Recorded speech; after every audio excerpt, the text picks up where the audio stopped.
a row, and in 16 we rose with the chip on our shoulder that everyone knows. I stand with the faithful, the loud and the loyal, on Michigan soil where the battle lines coil. I pledge allegiance to the shield and the mane, through the lake effect snow and the November rain. One nation under God, moving the chains, with the fire of the city coursing through our veins. Hey, invisible spirit, upon them will crack. We got the whole league's targets on our back. Watch the war room flicker, watch the vision take hold, turning late round flyers into Detroit gold. He's the master of the board, the dealer of the deck, putting every expert opinion in check. Put every expert opinion in check. He doesn't follow trends, he creates the hook. Quiet in the room, let Brad cook. To the trenches we swear, where the dirty work's done, where the game isn't played, it's physically won. I promise to roar till my vocal cords fray, to believe in the homes and the Brad chosen way. We don't want the flash, we don't want the glitz, just the hunters who thrive in the heart of the grit.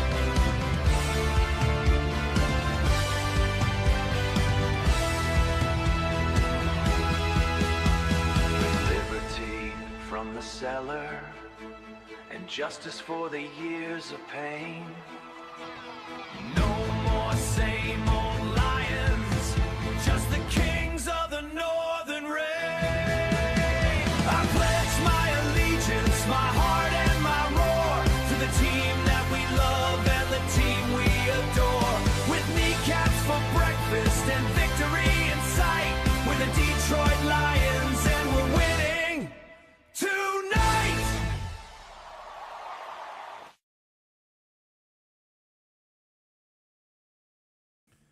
All right, happy Friday, everybody. Good morning. It is a later edition of the Rise and Grind Morning Show today. Like I said, there's going to be some schedule changes here pretty soon, and this might be one of them, where a couple of days a week I'm going to have to start at 9. I have a few things going on in the morning this year that I didn't plan on having, but it's just something I'm going to have to navigate for right now. Might be temporary, might be a month, might be 2 months, might be the entire summer. I don't know. But hope you're all doing wonderful this morning. We're going to break down Greg Cosell this morning and his analysis. Well, he's breaking down the Lions, and with his analysis, we're going to break down his analysis. And then I thought it would just be fun to, what the hell? Let's just go and look at every single analysis that he's done on the Lions since 2021. There's some people in this space that, you know, you can absolutely respect for what they do. And when I say this space, I'm not talking about podcasting. I'm not talking about YouTube. I'm talking about NFL analysts, guys that know what the hell they're doing. And he's one. And you got to respect what he does each and every year. He puts out top-notch information. And what he did with Tim Twentyman is no different than that. It's absolutely top-notch information. Great analysis. But I want to check him out, man, and well, I guess check him back, and let's see how he's analyzed our team over the last 6 drafts and what has happened with the players that he's analyzed. Have they worked out? Have they not worked out? Did he hit it on the head? You know, did he hit the nail on the head with his first quick analysis post-draft, or did some of the players not work out? And I think that, the tell of a good NFL analyst is what they initially feel about a player. Unless that player completely goes off the rails, it should follow them throughout their career. So you can't do anything about injuries. You can't do anything about coaching changes. You can't do anything about scheme changes. But what you can do is you can, at least predict a little bit of what this player should be, how they should excel through the system and kind of where their trajectory should be, year 1, 2, 3, and what that player ultimately would be if they reach to the very tippy top of your analysis. And the whole plan and the goal really is you want them to exceed it, right? If you set the bar here, you want that player, up here. You want them to exceed whatever it is that you're thinking that they can do and will do. And so we're going to do it this morning. We're going to take a look and see just what happened over the last couple of 6 drafts. So let me get the chat open this morning. With that, it's been 5 days now, 6 since the end of the draft. So I guess the biggest question that I really have for people this morning is, how are you feeling now about the draft? I know a lot of people were so-so, not really understanding how they should take the draft this year because it just seemed a lot different. And my whole goal this week was to get all the videos out, which I still will. They're still coming. But I don't like to be first all the time. I want to be accurate. I want to do it the right way. I want to put, the player in a good light and also resurrect, the negatives, the things about them that are not so good. And if you do it on a whim, if you do it while you're doing a live show, sometimes they just don't, it's just blah. There's no real analysis because you didn't take any time to go research that player. And I think if you guys know me by now, some content is worth waiting for. I do deep analysis. I look into the scheme. I review film. And so I've transitioned from where I was, 2 years ago, where it was just quick, instant reactions. Anybody can do that. I mean, anybody with a microphone can do a reaction. It's not hard. It's the easiest thing in the world. The hard thing is research and really learning and understanding the scheme and the player and what drives them. What makes them tick? What are they good at? What are they bad at? And then the film study. I mean, that's just a whole nother layer of the onion that you have to peel back when you're looking at these players. So it takes a little bit of time. If I don't put at least an hour into each player just from film alone, I feel like I don't even get an understanding of who they really are.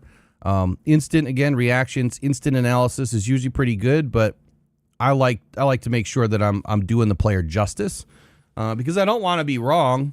You're going to be wrong, ultimately. I mean, that's the goal. Is, I want to undersell these guys a little bit and hopefully they blow through that bar, right? But at the same time, if I'm ever in the room, if I ever decide to take it to that level, I don't want these guys pissed at me at the beginning of a relationship, right? I want to make sure we have a good relationship.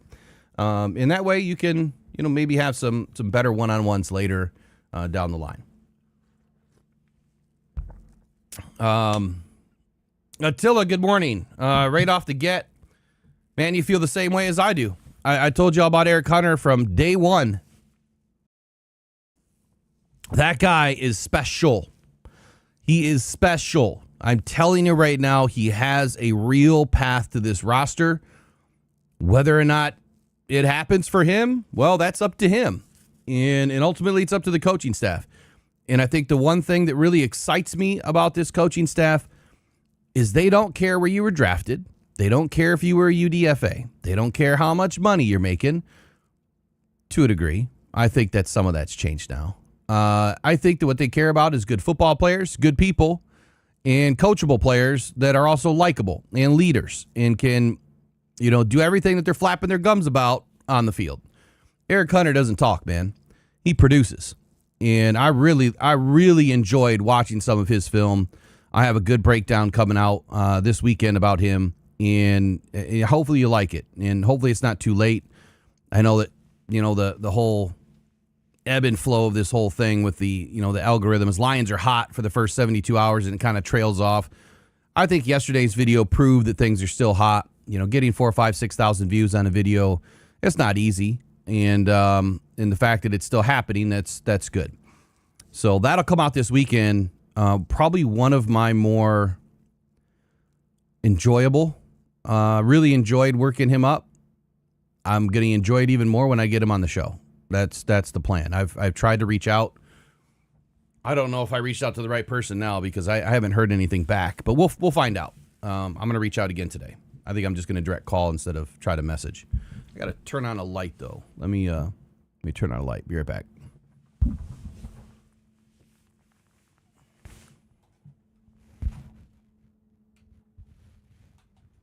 Wow, it was unplugged.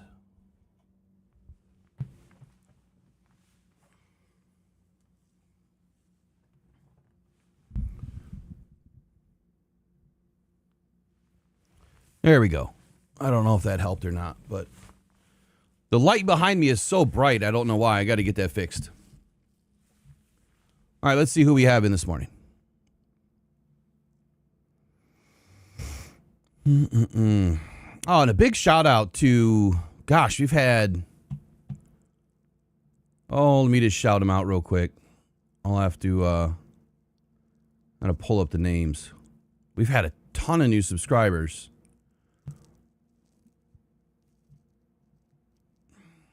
I just approved another 30 subscribers on DetroitFootballJournal.com. If you guys haven't signed up over there, it's just an email. It's free. I'm giving away 90 days subscription for free. We did 6 months kind of leading up to and through the draft, and now we're doing 90 days. This should get you to training camp, right? Should get you to training camp. But man, a lot of new subscribers. So I really got to thank, each and every single one of you guys that are subscribing, that are donating. There's been a ton of big donations. I can't thank DRAM enough. During, one of the live streams, over $500 in donations from one individual. That's incredible, right? And really set the bar high this year. As I mentioned, this year we're going to be tracking the largest donations. Not that you have to donate like that. That's totally up to you. I'm not asking for it. I don't beg for it. It's purely based on your heart and what you feel is necessary. But at the end of the year, I'm going to give a special gift away to the largest donors, and I feel like it's the right thing to do. You guys put a lot of time, just watching and sharing and listening. And even more so when people donate, I want to give back. That's what this channel is all about, is giving back. It's not about making money. It's about giving back to the community, whether it's through content, giving back to the community with Lions content, or with Rock Down Cancer Foundation, which is the real driver of this whole thing. Giving back to the community is what matters most to me, man. I want to put others first, and that's what I've done my whole life. That's why I've always said I'll be a bad billionaire, because I'll give it all away. That's just what I would do. I'd give it all away. I'm trying to find the new members. Now I don't know where it is. Here it is. Okay, so a big shout out to Bobby. I'm not going to give out all the names, but Bobby signed up just yesterday. Jason, Virtual Vernon, Steel Cox. That's Jesus. Shouldn't have said that one. Man, a lot of new ones in here. Roy Smith, LaShawn, 44 Church, Justin Dooley, Michael Coghill, Pappy Boy, Sands of Time, Matthew Johns, 9098, Tony Vlip, Good Trouble, Disc Addicted. That's an interesting name. BSB F or 4FV. I should probably make this bigger so I could actually read it. Alan Lavender, Detroit Over Everybody, Polar Bear, Precision Staining is back on the map.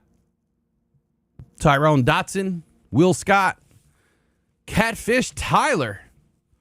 That was about 2 weeks ago, though. So there we go. I don't know, it's about 20-ish new names, maybe a little bit more over the last several days. So appreciate all you guys. I know some of that stuff was donated as well. And so we've got a lot of new members this morning that will be able to get into more member content, which we will be doing more member content. Grandma Trace, man, popping out with 5 Detroit Lions gift memberships. Speaking of members, well, there's 5 more. Absolutely unnecessary, Trace. You know that. Absolutely unnecessary, but always appreciated. well, this is weird.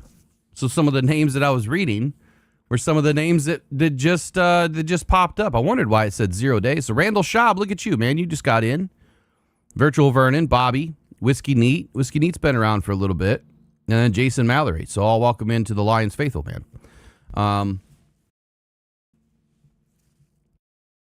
under attack from allergies the last couple of days. It is nutty.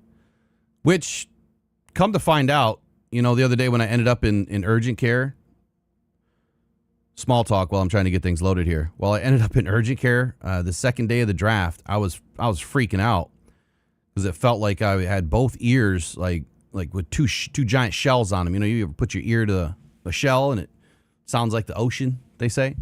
Well, that's what it sounded like in my head, and a lot of pressure. And come to find out, just water behind my ears. And they said it's from allergies, which I've been having allergies for the last 3 years now. I've never had them before, but it's been 3 years that I've had allergies. I guess you get it when you get older, or you can get it when you get older. That created the whole problem. And so now I'm on all these steroids and face is already getting puffy. I'm probably going to gain 20 pounds over the next week. And then hopefully it goes away just as quick. But yeah, very, very interesting to deal with that. People that have dealt with allergies their whole life, man, I applaud you because it is a battle. It is a battle. All right, so last night, popped in, did a little recap of about 8, 9, 10 subjects, kind of getting us caught up with what happened this week. Signing Joe Bacci. The more I thought about it last night when I was done, and even this morning, I think it's a much better signing than maybe what meets the eye. I think he has a real path to the roster now, especially on special teams. It's going to be tight. It's going to be really tight. But I think that he has more of an opportunity to make this roster. I went through a lot of his snap counts and kind of where he was utilized over the last few seasons, and this is a good one. Leadership, obviously that veteran leadership. He knows what he's doing. I think the Lions are going to get a lot out of him, and I'm excited to see where it goes. I really am. And that has nothing to do with him being a former Spartan. It's just he's a good football player. He's a good dude, and he's definitely a leader. Been through a lot.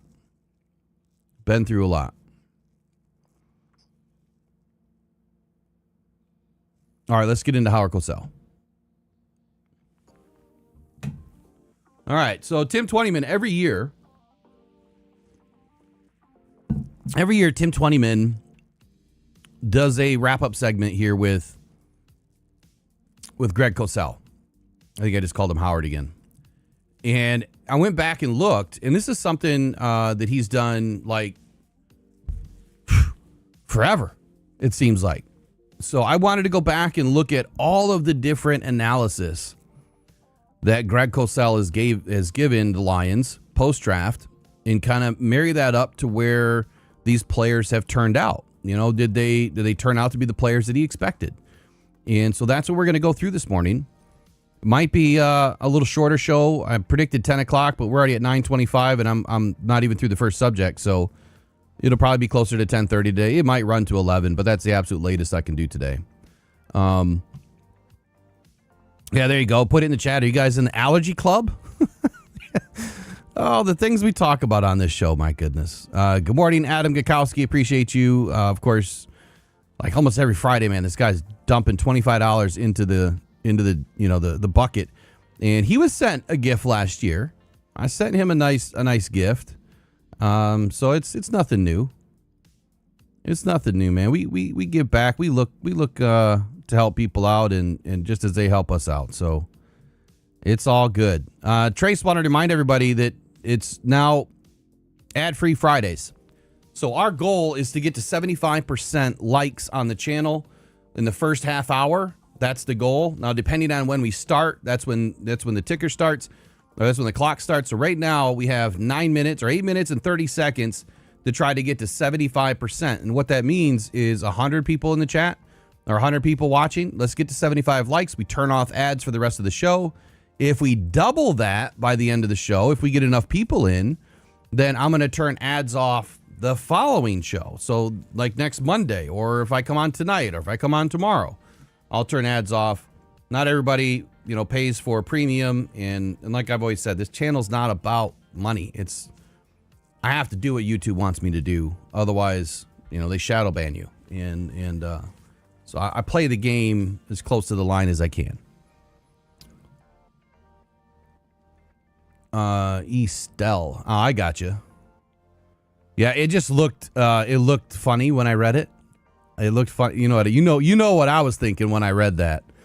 Like the steel, the steel, the thunder. All right, we'll leave that alone. All right, let's get into this. All right, so Greg Cosell, man, analyzes 2026 NFL draft class with Tim Twentyman. Again, as he does every year. We'll just kind of go through the analysis. I'm not going to read, the whole article, but we're going to start right with Blake Miller. Round 1, pick 17, the Detroit Lions. Well, they selected Blake Miller. And if you were watching this show prior to the draft, you knew that I predicted that to be at pick 17, right on the button. It was Blake Miller. No, I didn't. I could have sworn I did. The lie detector determined that was a lie. That was a lie. Huh. Oh, that's right. It was Caden Proctor. I was close. Man, what would have been had the Lions been able to trade up to number 10?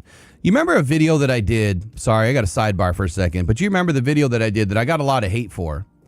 And it was when the Giants traded to get that 10th pick. And I said what? I said that pick just screwed everything up. That trade just screwed everything up for the Lions. And it did. Because the players that they selected totally changed how other teams selected and what other teams were doing. And I believe that is why Caden Proctor ended up going. I mean, I expected him to go right around top 10. If I'm being honest, I said it a bunch of times. I thought Proctor would be right around top 10. I think he went 12th overall. So it was really close. A lot of people said he wasn't even going to be drafted in the first round. And I don't know how they saw that. I don't know if it's just because they don't like Bama or what. Maybe they don't watch film. I can't imagine that. But there was no way that Caden Proctor was going to slip past 17. And I thought that there was a real possibility he could have been the number 1 offensive lineman taken off the board simply because of the Francis Maui-Noah injury. But he goes at number 12, and I firmly believe if the Giants don't make that trade, things end up differently. They do. I think the Dolphins probably would have taken a different player in that instance. And maybe the Cowboys don't trade in one spot. Maybe they move up even a little bit further and it kicks Caden down a little bit. He might have been gone at 14 to the Ravens, but the Lions were trying to move up. And I know there's been this theory that people are saying they were moving up for Miller. I don't think that was the player. I think they were trying to move up to get the best tackle in this game or in this draft. And it just so happened that Caden Proctor then went off the board. So anyway, let's get into the analysis. Greg Cosell. He said this about Blake Miller. Miller's 2025 tape showed a right tackle prospect that was at his best in one-on-one pass pro with short sets and 45-degree sets. That is important because the rumor right now is saying that Blake Miller's going to go to the left side. Absolutely not. That is not happening. And if it does happen, like I said, I will eat a whole can of sardines right here and puke all over this table and deal with it because it's not happening. There's no way it happens unless it's injury related. There's no reason why you wouldn't put your best tackle at left tackle, which is Penei Sewell. Miller is a right tackle. He is a true right tackle. And as Cosell said, he struggled at times with vertical sets where his shaky body control and balance resulted in a lack of a firm base, which led to leaning and overextending. When you start to lean, when you start to overextend, your feet become unstable, kind of like what he's saying. And that is where edge rushers can get underneath you and have their way with you with power. But as he says here, the more I watched Miller in pass pro in his 2025 tape, the more I believed he could be a quality starting right tackle at the next level. With the 49ers, Colton McKivitz, the player that continually came to mind as his closest comp. I thought that was interesting. So here, let me do a little copy paste action here, make it easier, because I didn't pull this up earlier. I'm just curious, and I'm going to be transitioning away from PFF, but how did Colton McKivitz turn out? Well, let's take a look. We'll look at blocking overall. That's a pretty good year. Not as bright of a Christmas tree with all the orange and the red in there. There's no red that I see. I see some orange, unless the colors of my screen are off. 1,235 snaps last year for Colton McKivitz. My goodness. That is a ton. His best year was last year. 84 overall, 90 run block, 72 pass block. You go down to his rookie season, which you can't see for some reason. Let me try to fix that. That is kind of weird. Why won't it go all the way down?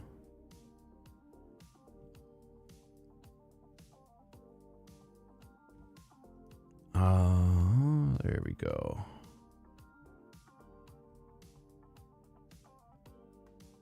All right, so go back to his rookie season. Not a good year, right? Not a good way to start. So I hope he doesn't follow in Colton's footsteps, you know, from the way he started the league. I mean, a 53, 52, 5, and a 49, 9. There's only 301 snaps. So it's really hard to judge, right? Really hard to evaluate. So even in 21 and 22, he didn't play really at all. So we need to go to 23, which was his real first year starting and playing a high level of snaps. But if we're looking at this from a comparative standpoint, this tells you it took Colton McKivitz 4 seasons to develop. If Blake Miller takes 4 seasons to develop, Lions, we have a problem. So I'm hoping that he's wrong from this standpoint and that he's looking at this from the 2023 Colton McKivitz, not 2020. That's what I'm hoping here. Now, it's not defined. It's not, what's the better word?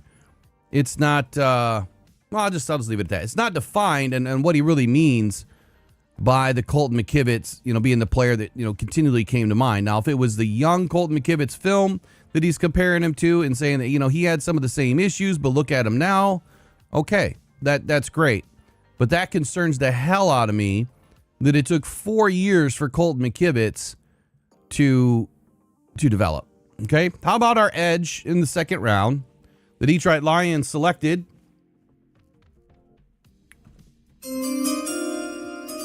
at pick 44, moving up 6 spots, Derek Moore, University of Michigan. It's a frog in my throat. Cosell says Moore's 2024 tape showed what I believe will be an ascending edge prospect. Keyword ascending. As he gains more experience as a pass rusher with the concurrent development of a more nuanced and detailed arsenal to attack and break down the technique of offensive tackles. Moore is a solidly built athlete. Is solidly the right use of word right there? I don't know. It sounds kind of funny to me. Is a solidly built athlete with a physically imposing frame, and he played to his size with the power element being the foundation of his game, both as a run defender and a pass rusher, where speed to power and the short stroke strength to play off contact were the defining traits of his pass rush. Were the defining traits of his pass rush, but Moore was consistently outstanding in the run game, understanding. Outstanding in the run game understanding. I think what he means by that is he would diagnose, understand, where to fit in the run game, play into his responsibilities, and using his hands exceptionally well, especially to cross the face of the offensive tackle and gain leverage on the inside. Moore's 2025 tape again showed a strong edge defender whose foundation was strength and power.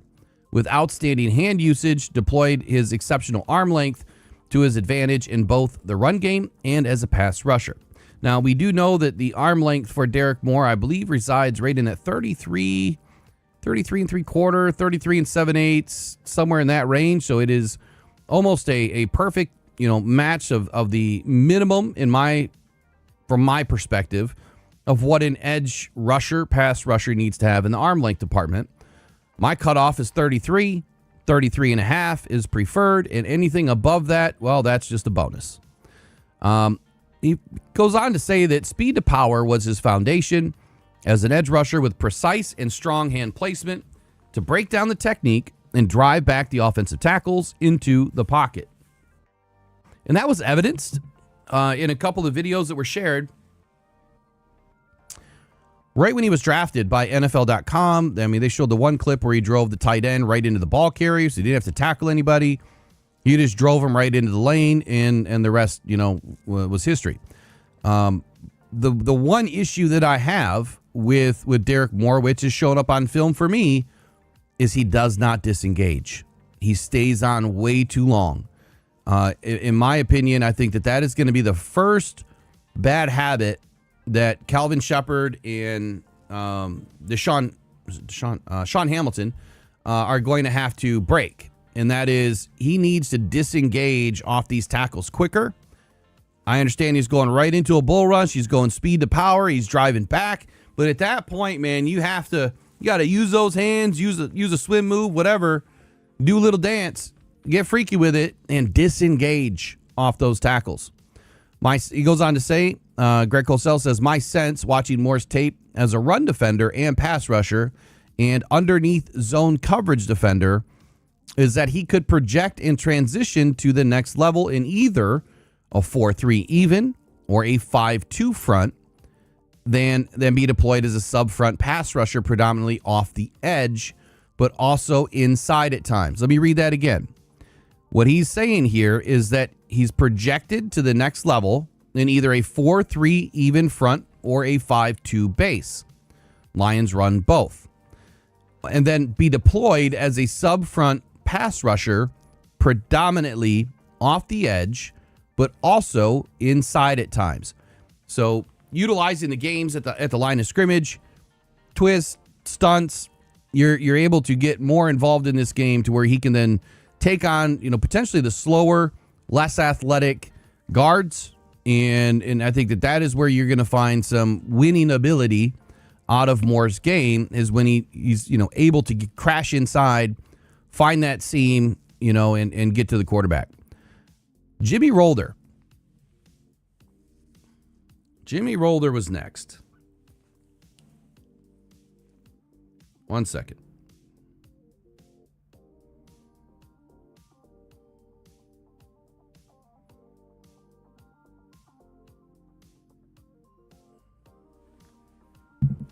Jimmy Rolder, Mr. Greg Cosell says, well, first, Lions selected Jimmy Rolder in the 4th round at number 118 overall.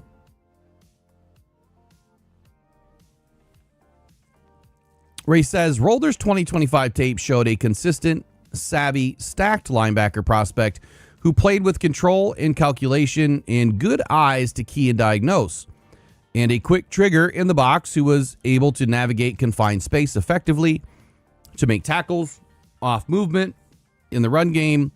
Rolder consistently showed the awareness and vision to work through traffic with efficiency and control to take good angles to the running backs. That's key, right? Good angles to the running backs is key.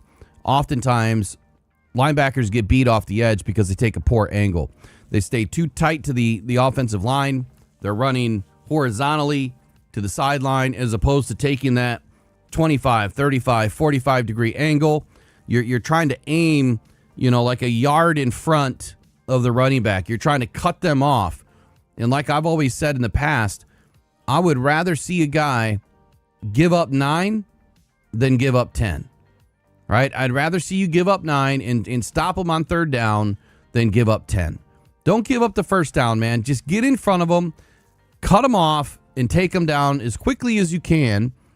Hopefully you push them out of bounds, whatever the case may be, but don't give up that first down. And when you take a bad angle, oftentimes it leads to a first down, or it leads to way more yardage than what you're trying to give up. specifically when I go back to think of what has been the Achilles heel of the Lions over the last several seasons, it's been poor angles. And call it a 3rd and 15, Lions give up way too many first downs. Or we give up way too much yardage on these longer down and distances from 3rd down. That's got to stop. And I think what happens is they get too aggressive.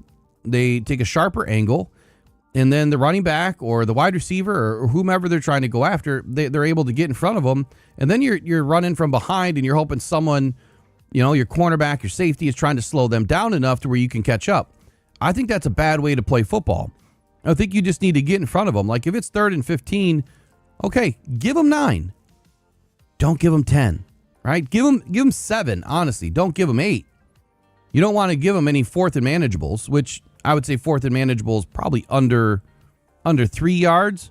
Most teams would probably feel a little bit more comfortable going for it on 4th down, depending on where they are on the field. If they're at the 35-yard line, probably going to go for it. At the 40-yard line, probably going to go for it. Anything north of the 50 at 4th and 3rd or less, they're probably going to go for it. Why? Punting, pretty difficult to pin, and you're not making a field goal from that distance. And most teams have now converted to the Dan Campbell way, which is we go for it. So I'd rather see these guys take a better angle with the goal to just cut them off, at the 7 or 8 yard mark on a 3rd and 15 versus giving them 12, 13 yards, and then you give them a 4th down opportunity. So angles, they matter. The geometry, as I mentioned before in some of my breakdowns on Rolder specifically, was mentioned. So in 2025, Cosell goes on to say that Rolder was almost exclusively a stacked linebacker in Michigan's defense, but there were times that he was deployed as a second-level rusher. Sorry, one second. I'm trying to fix something here on the back end. He was almost exclusively a stacked linebacker in Michigan's defense, but there were times that he was deployed as a second-level rusher in multiple stunt concepts, both as a penetrator and a looper. He was also featured as a rusher in the 5-man zone pressure schemes and 4-man sim pressures. So when you think of a stacked linebacker, they're aligned directly behind a defensive lineman's jersey. So if, let's just say he's at the will position, he would be lined up right behind Tyleik Williams. That's stacked. So imagine it's a stacked formation, right? When you're offset, you're maybe on the outside shoulder of a guard and the defensive tackle could be head up or it could be on the inside shoulder of the guard. Then you'd have an offset linebacker.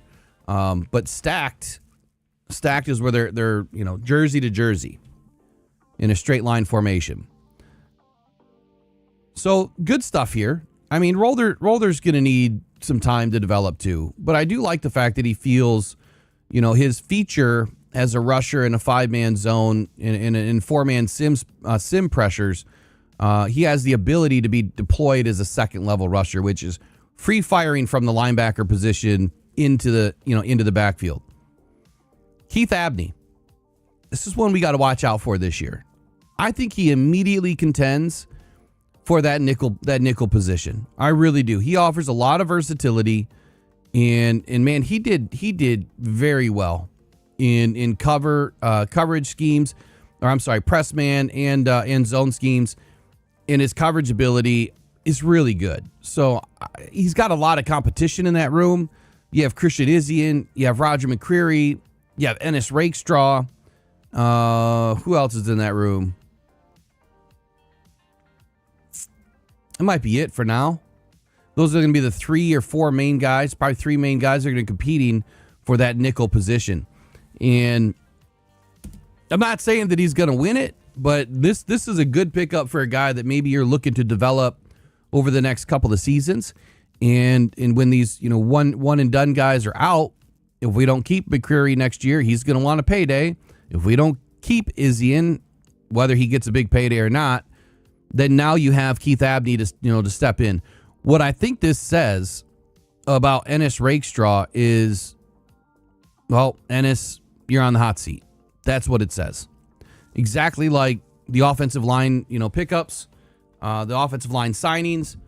It's what it says about Giovanni Manu. You're on the hot seat, and you guys have to perform. And this is exactly what Dan Campbell said he wanted to do. He wanted to make sure that they had competition, because competition breeds, the best version of oneself. And iron always sharpens iron. It's the oldest adage in the book. So Keith Abney, Cosell says, the question that comes to mind watching Abney's 2025 tape is whether he will be projected as an outside corner or a slot corner at the next level, given his lack of length and top-end speed and shorter than desired arms to match up on the outside. His sense is that Abney will be evaluated and projected as a slot corner.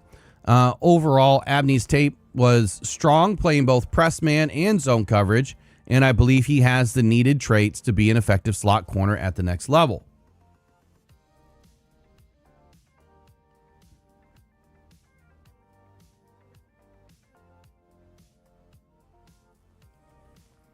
So I guess you tell me, out of these first four, this is all he went through, I guess. Apparently he didn't go through GILL-HOWARD or Tyree West, which those are the ones that I'm most interested in. Those are the guys that I feel could have a big impact on this team, and not just, not just because of the position that they play, but because of the style that they play with. And I think that, the body size and the type that they brought in is a little bit different than what we've seen in years past. I mean, we did bring in Mekhi Wingo as more of an undersized inside outside, kind of versatility with high, pass rush upside. The biggest question that I get, is like, Will, what is the difference between a slot and a nickel? So I'm just going to read you definition. Okay. The nickel, which is a personnel grouping in a base defense. You typically see 4 defensive backs, 2 corners, 2 safeties. When an offense brings a third wide receiver onto the field, the defense counters by subbing out a linebacker for a 5th defensive back. Nickel package. The 5th DB is the nickel, right? The math is by moving from a 4-3 or a 3-4 to a nickel, you go to 4-2-5 or 3-3-5. So either way, you're removing a linebacker from the base alignment, you're adding a nickel back or that 5th defensive back. Slot corner, now this is more of a specialized assassin type of role, if you will. Now, while nickel refers to the package, the slot corner is a specific role that players occupy. They don't live on the boundary. They live in the phone booth, the claustrophobic space between the offensive tackle and the outside receiver. Unlike boundary corners who use sideline as an extra defender, a slot corner is on an island in the middle of the field. The receiver can break inside, outside, or get vertical. This requires elite lateral twitch and short area explosion rather than just straight line long speed. So the technical precision, I guess, with this role would be because space is so condensed here, you're looking for a player that has a very low margin of error. And Abney is a little bit twitched up. He's not the fastest guy in the world. I think he ran a 4.45 or 4.44, something in that range. So he's plenty fast, but he's not the fastest guy in the world. It's all about being able to, keep the guys in front of you, have strength at the top of the route. You want to try to displace these guys off their route immediately. But typically you see the slot playing a little bit more off. And it's not a zone scheme, but, playing a little bit more off as opposed to up and press where you're really trying to contend with their route at the top. I'd rather see that, though. I'd rather see these guys jamming a little bit more this year with the understanding that you're not in single high. If we're not in single high, you can jam a lot more. I feel like when we're in single high, you're kind of leaving, Kirby on an island by himself all the time, and he has to make a decision on which way to go. So in the nickel scheme, I'd rather see us, which we will be primarily, I think, in more of a 2-high safety shell. And then you have your 2 outside corners up, your nickel guy up, 2 linebackers on the field. And I think that Abney is going to be able to fit that role nicely. So the real question is, I keep calling him Howard, man. I'm so used to Howard Cosell's name. Will Greg Cosell be right? Well, at the end of the day, the way he's looking at these 4 players is he feels like they're all good players. He didn't necessarily mention starting roles other than Blake Miller, but he does see a lot of value. He does see a lot of opportunity, and I think that at the end of the day, what he's really looking at is players that have a lot of growth in front of them, and I'm not surprised by that. This draft was all depth. After the first 15 to 20 picks, you've just got a ton of depth between probably 15 and 50, which is the meat and potatoes of the draft this year. A little bit different from years past. If you remember the last couple of drafts, I said that the meat of this draft in 24 and in 25 really started around 35, and it would go as deep as 55 or 60. And there was a lot of really good players in those drafts. I mean, not a ton, but a lot of really good players. And then after that, you have this giant void, and especially in this year's draft, you had this giant void that was just a talent cliff. I mean, it just fell right off.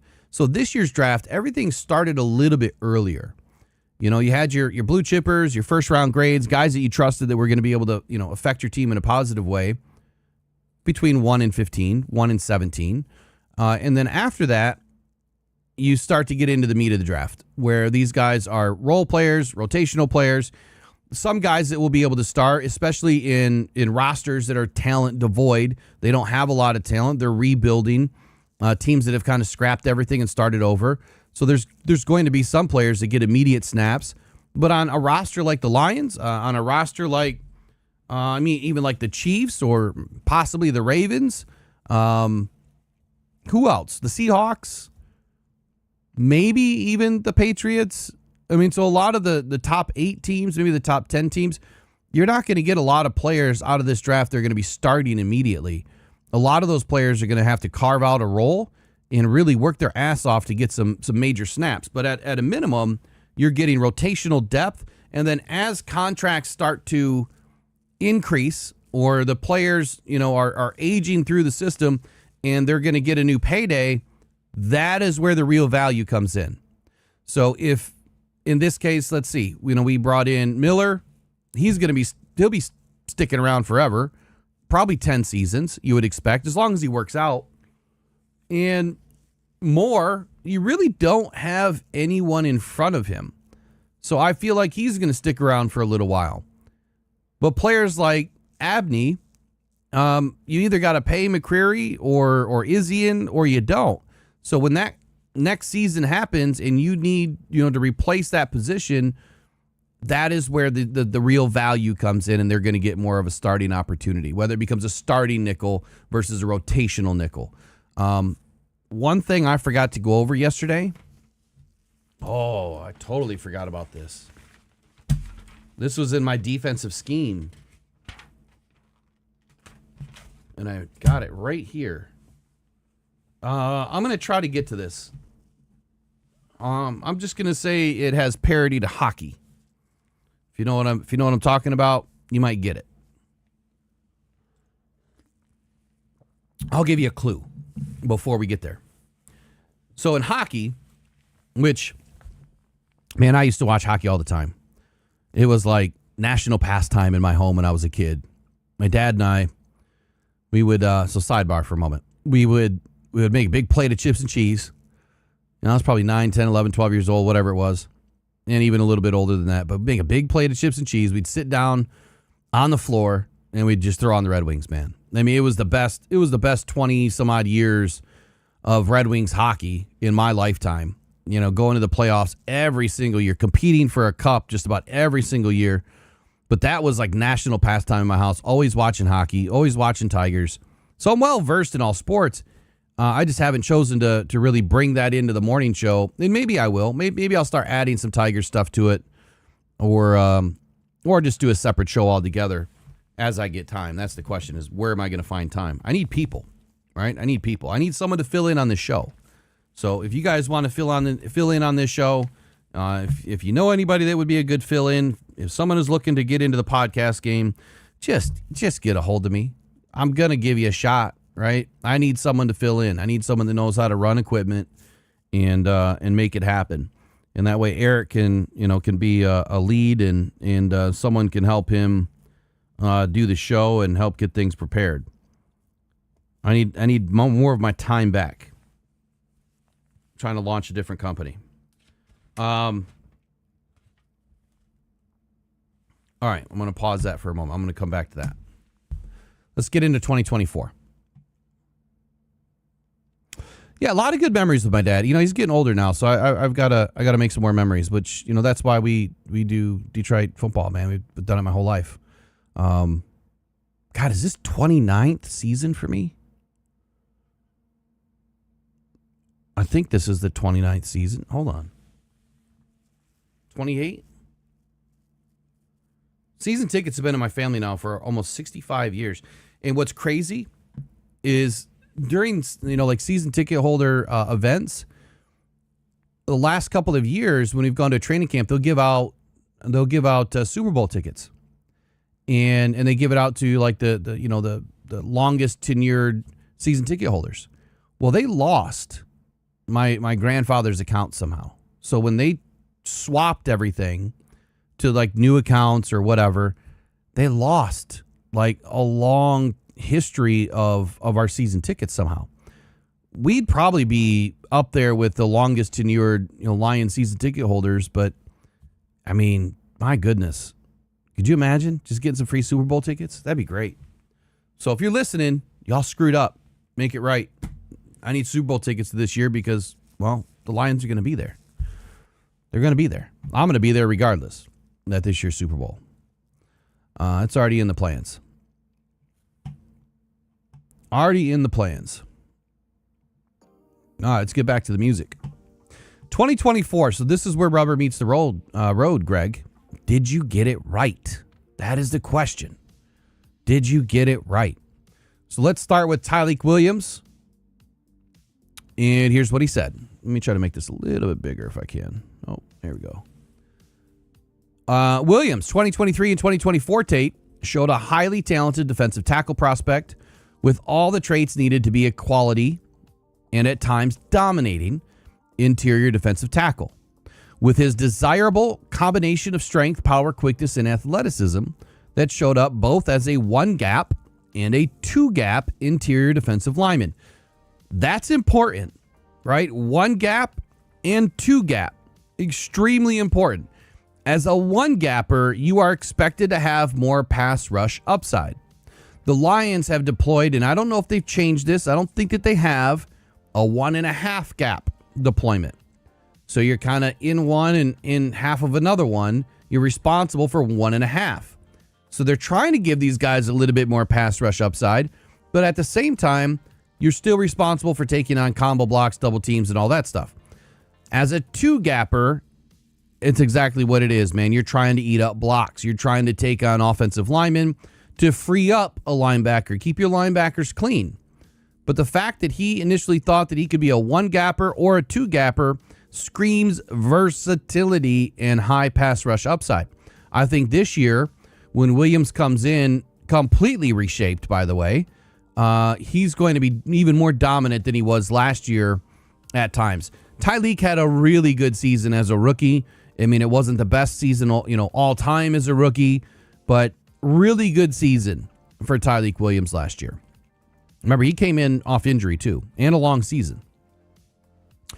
So here's what he said. Williams had dominant flashes throughout his tape in which he beat offensive guards with quickness off the ball and short stroke power with strong, heavy hands to displace and drive back. Williams showed all the necessary traits demanded to play as both a one-gap defensive tackle and a two-gap defensive tackle, with the issue and the concern being his inability to play to those high-level traits with the consistency you would ideally like to see. Williams predominantly lined up as a 3-tech and 4-eye, with the question being whether that is where he will project and transition at the next level, or will he be seen more as an athletic 1-tech and 2-eye, given his size and mass. So, quick definition here.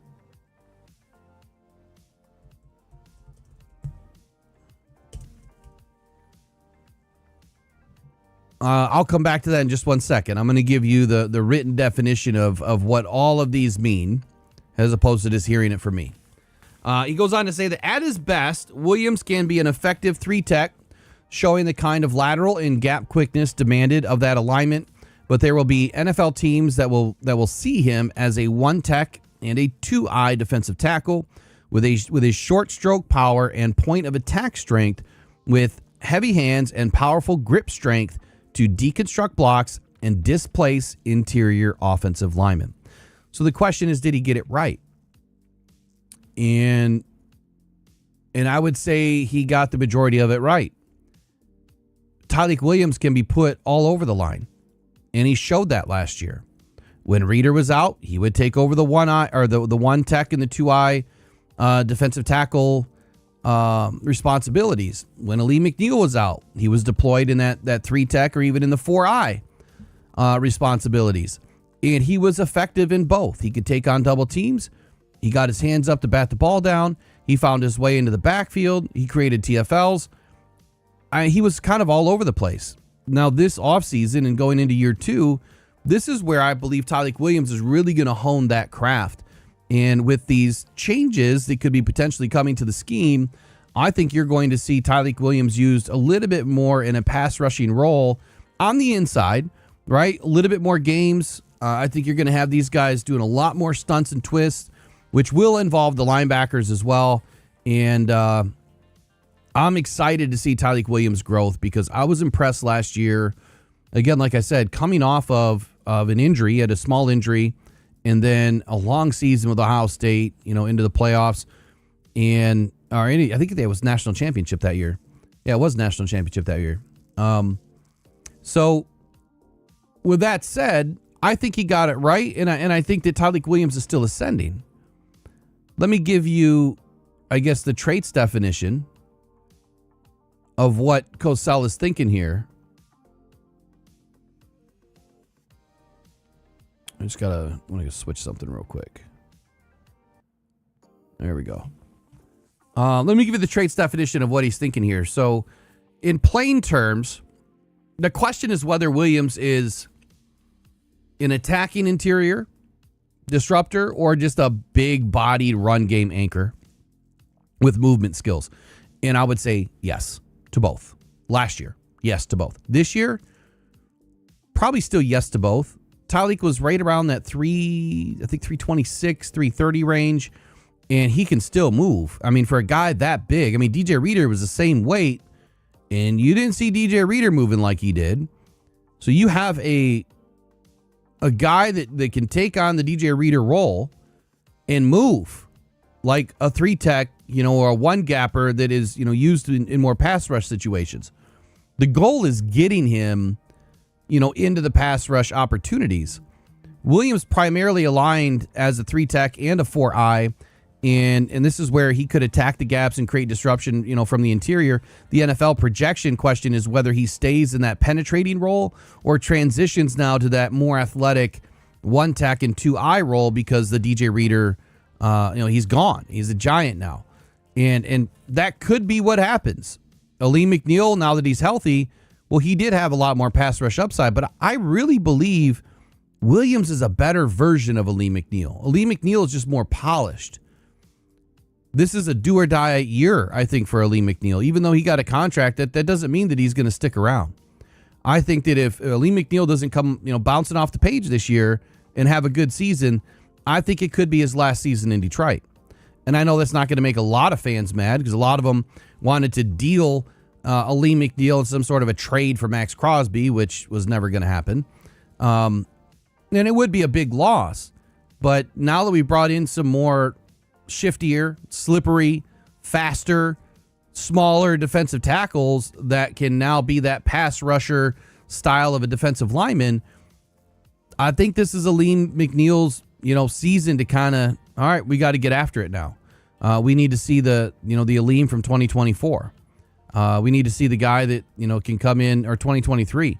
We need to see the guy that, can come in and really disrupt and get at least, 5 to 8 sacks, through the interior of the defensive line. The question is, will Calvin Shepard put him in a position to win? And what I mean by that is, will he put him in more positions to win with more games up front? I feel like we just don't run a lot of games. Like, we haven't run a ton of, twists and stunts, and that needs to happen. I think that you want your defense to be more random, right? Not predictable. And I felt like with Aaron Glenn, we were fairly predictable, but it still worked because we had good football players, and we still do. The biggest question, I think, for Williams is, predominantly lining up at the 3 tech or the 4-eye means that he was usually aligned between the guard and the tackle. So he would have been on the guard's outside shoulder and on the inside shoulder of the tackle, right? And when you're aligned there, he's either shaded inside or shaded outside, either one, where he could attack the gaps, penetrate, and disrupt. The 3 tech is typically upfield defensive tackle lined up on the outside shoulder of the guard. A 4-eye lines up on the inside shoulder of the offensive tackle, often used in odd fronts or hybrid defensive structures, which that's what the Lions run. They run a 4-3 base hybrid. So he's kind of used or was utilized in a lot of those different scenarios last season. So the question is, where does he fit this year? What are the plans this year with these proposed defensive scheme changes that we're hearing about? So did he get it right? What do you guys think? Did he get it right?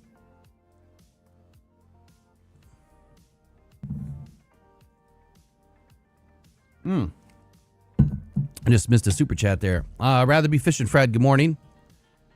$5 in the bucket. Says, when the Lions make it to the Super Bowl, I want to be in Detroit. Over being at I want to be in Detroit versus or over being at the Super Bowl. I want to celebrate and cry with all my fellow fans. That's a good place to be. And you better believe Ford Field will be sold out. That party will be in the streets. I'm sure they're going to have TVs outside. And if they don't, they better start thinking about that. They better line that. And it'll be February. It'll be cold as hell. They better put big old tents around Ford Field. Block that whole thing off. And put some heated tents out there where people can, enjoy. You could sell tickets to that. Yeah, absolutely. All right, let's get into the next one. Tate Rattledge. The Rattler. 23-24 Tate. George Cosell says. Greg Cosell. Now I call him George. Greg Cosell says. Consistent and efficient. Consistent and efficient. Those are two great words to describe Tate. He executed all the responsibilities demanded of him in Georgia's run game and pass game, although there were concerns at times with one-on-one pass pro, in which he struggled to control and sustain at times. And I would say that bled through last year.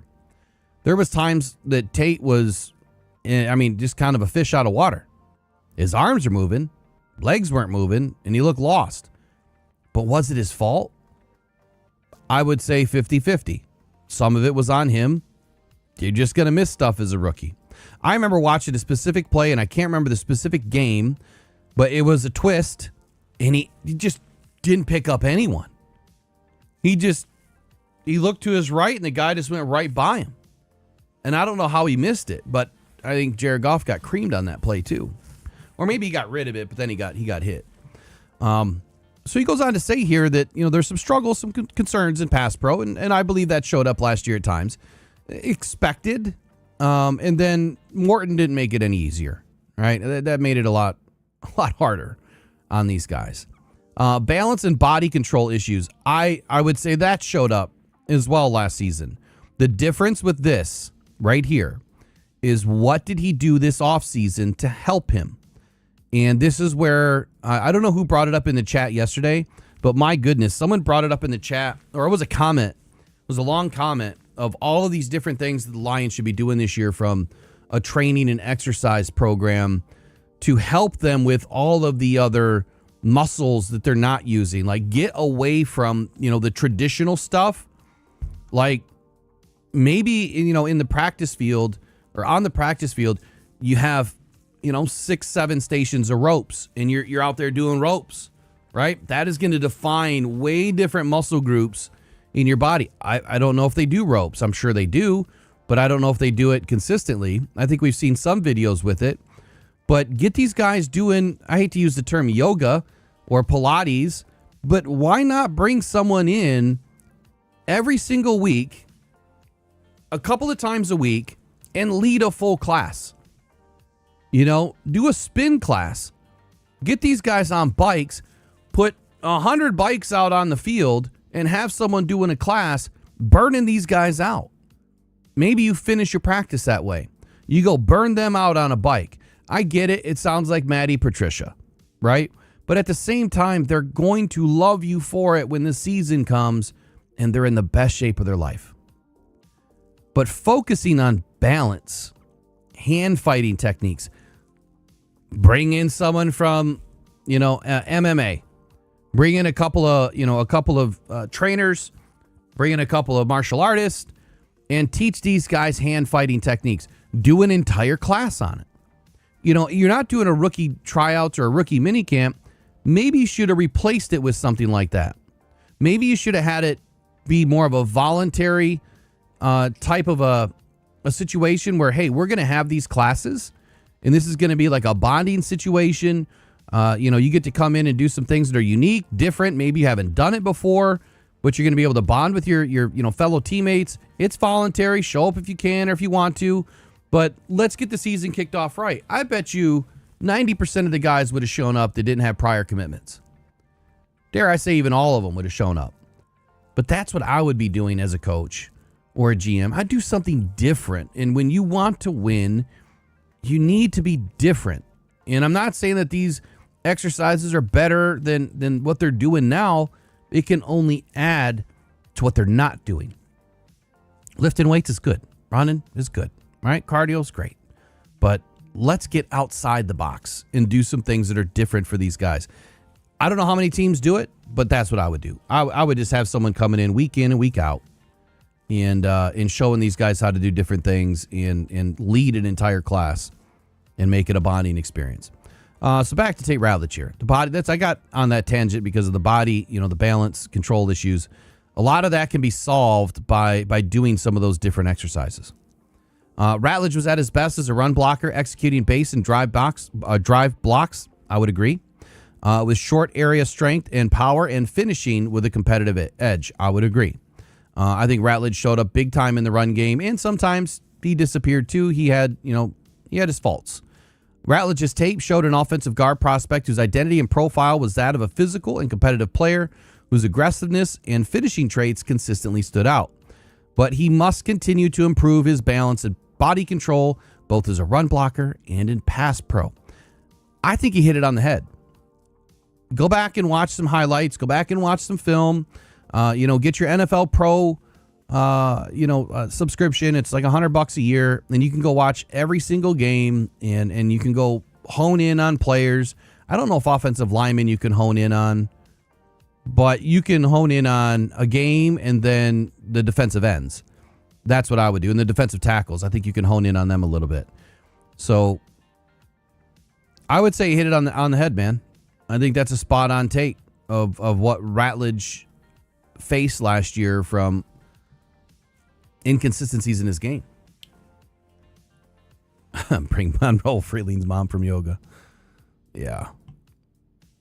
I don't know about all that.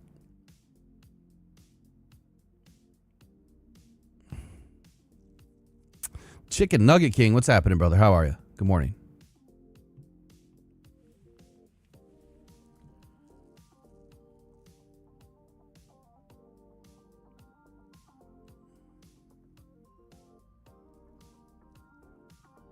Sorry, one sec. All right. We only got about 60 people in here today. So I don't think we hit our mark, did we? I don't think we hit our mark today. But we'll dial it back a little bit. It's supposed to be No Ads Friday.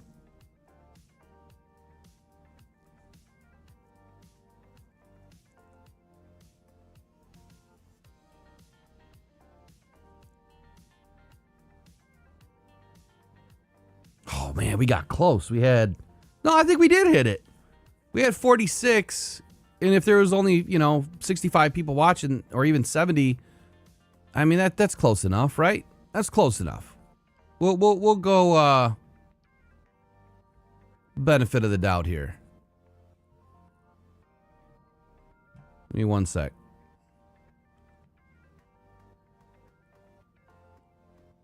I think we did close enough.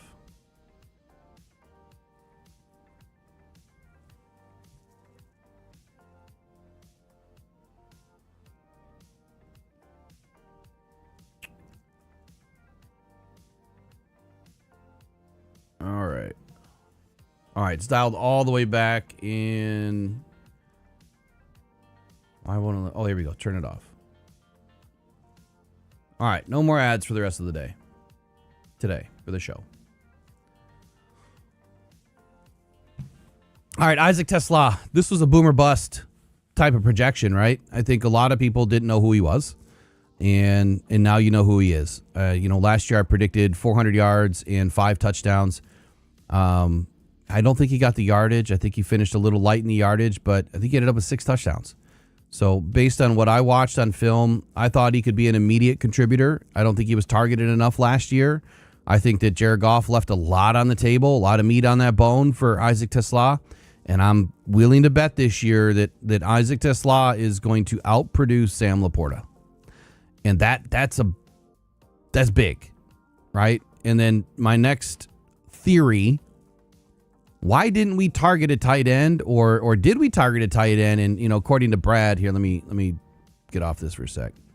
According to Brad, maybe it just didn't line up where the tight end was available and where we were picking. Like, I think you would have had to have grabbed the tight end right where you took Jimmy Rolder. And in that case, I don't remember who was on the board at that time. I'd have to go back and look. But I would say you probably made the right choice there. Before I commit to that, though, let's go see who was on the board.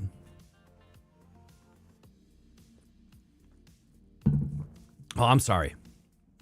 I'm talking 26, making the right choice. Not when we took Isaac Tesla last year. I'm talking about this year. As to why we didn't grab a tight end. So Rolder was taken, what, 118? All right, 118. Let's see what tight ends were on the board after the fact. Matthew Hibner. Nope, wouldn't have been a good fit.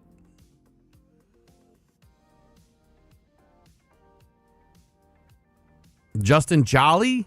I mean, he's a little bit slower than I think I would like.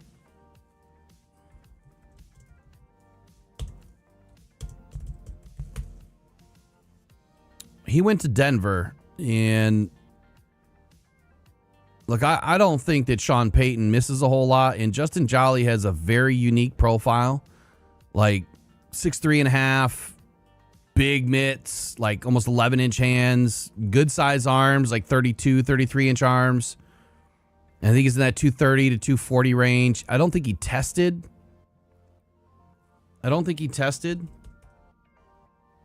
What's up, Kurt? Good morning. Thank you for the $2. He didn't put a message with it. Was there something you wanted to add to that? So he ran a 4.5, 4.6, somewhere in that range is where he was supposed to run. Only a 30.5-inch vertical and a 9'6" broad. So not the most athletically gifted guy in the world, but even at a 4.5, 4.6, like that's pretty good. I mean, it's not, I think it's just as fast as Sam Laporta. It's all about your route running, man. It's all about your route running. So I would say Justin Jolly, I still would have taken Rolder, because now you're back into the 160s, and I'm definitely not taking a tight end in the 60s. But then you had Max Bredesen, right? I think he was right around 60. Let me look him up. So another Michigan player. I mean, why not? You added 2. What's the third going to hurt? Very small arms, short, big size, big hands, but not athletically gifted. So I wouldn't have gone that direction either. Just looking at the athleticism alone. Tanner Gazayal may have been a better option, that late. And he was right at that area too, in the 160s. Wasn't my first tight end, that's for sure. He ran a 4.7, 36.5-inch vert, 10'2" broad, long arms, decent sized hands, man. Like he's 6'6.5". That's a big boy. So running a 4.7 at 6'6.5", I mean that's as fast as Aiden. Aiden ran a 4.71 or 4.76. So the straight line speed matters a little bit more for the tight end, but you're talking a big body, tall, receiving tight end that can also block. Tanner Cosell would have been a target for me at 158. He was taken before Kendrick Law at 168. So Lions would have had to taken him instead of Keith Abney. I don't know that I would have done that. But then again, where I was going with this was this. Remember how I kept saying that Isaac Tesla would kind of project as a perfect opportunity to transition to more of a tight end role? Maybe he'll be utilized in those tight splits in, more of an inline tight end type of a role, even though he's not a tight end, but he'll run those same routes and have the same responsibility. Look for that this season. I think the opportunity is there. And I think what we need to take notice early is, did he bulk up? If he bulked up, then I think you have your answer. It has not been publicly said, and it has not been asked. So somehow we've got to get that question asked. Somehow. We'll see what happens. All right, let's see what he said about Isaac Tesla. Let me get back to Kurt.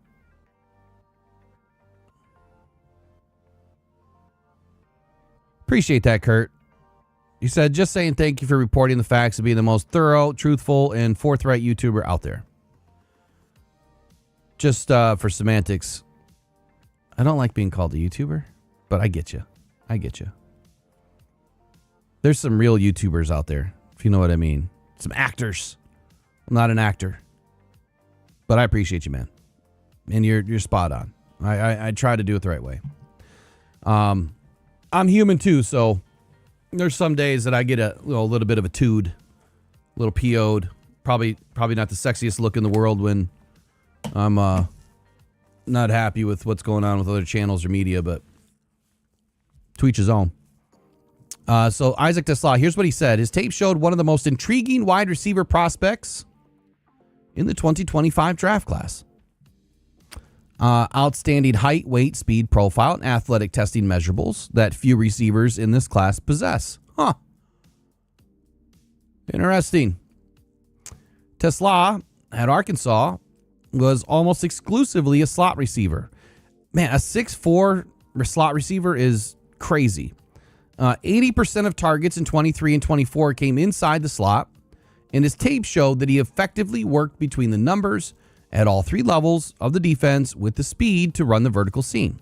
Now, this, again, when I throw crap into the wind, if you will, my spaghetti against the wall, when I said Tesla to become the next tight end, I wasn't joking. Like, I felt, and Cosell just backed it up, when he ran 80% of his targets in the slot, that's tight end. Right? That's what it, oftentimes today you have tight ends in a tight split. 10 years ago, you would see tight ends in the slot. And dare I say, some tight ends would go out wide in some formations. But today it's all about these tight splits, man. You're condensed. You're trying to create mismatches with tight end on a linebacker. And that's why, Puka Nacua has so much success, is because they line him in often in the tight splits in those condensed formations, and he runs more of a kind of a post leak pattern, and you see it all the time. It's this seam, and then he's out to the boundary, and then that's where Matt Stafford finds that zone and just throws the football to the zone, and Puka Nacua goes and gets it. That's the same style of receiver that I see for Isaac Tesla. Same kind of a route pattern. But it's almost like a tight end. It really is. Even though it's not, it is. That's just what tight ends used to do. That was kind of their role. Block, And then they would run these, these deeper, post patterns or vertical shots, in the soft intermediate zones. And when you can marry the run and the pass together effectively, like the Lions have been able to do in years past, last year wasn't the greatest example. Production aside, the Lions were not effective at marrying the run and the pass last year. And again, the definition of that is you're making the pass look like the run and the run look like the pass. So when you're down blocking, in a run scheme, and then you down block and you make it look like a run, but it's a pass. Well, that's how you marry the run and the pass. And that's what Drew Petzing does the best. And that's why I'm excited to see what's going to happen for Jahmyr Gibbs in the pass game. But I think Isaac TeSlaa might be one of the biggest winners of the Drew Petzing hire. We'll see where it goes. Clip that. Somebody clip that. Save it. I'll clip it. 122.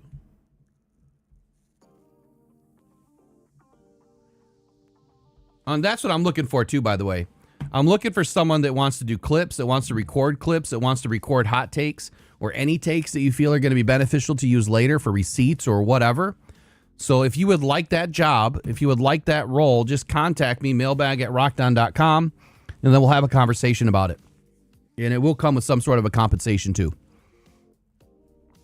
So it goes on to say that TeSlaa showed strong hands, outstanding body control, snatching the ball easily away from his frame and making high difficult catches, including going up and high pointing the ball when demanded.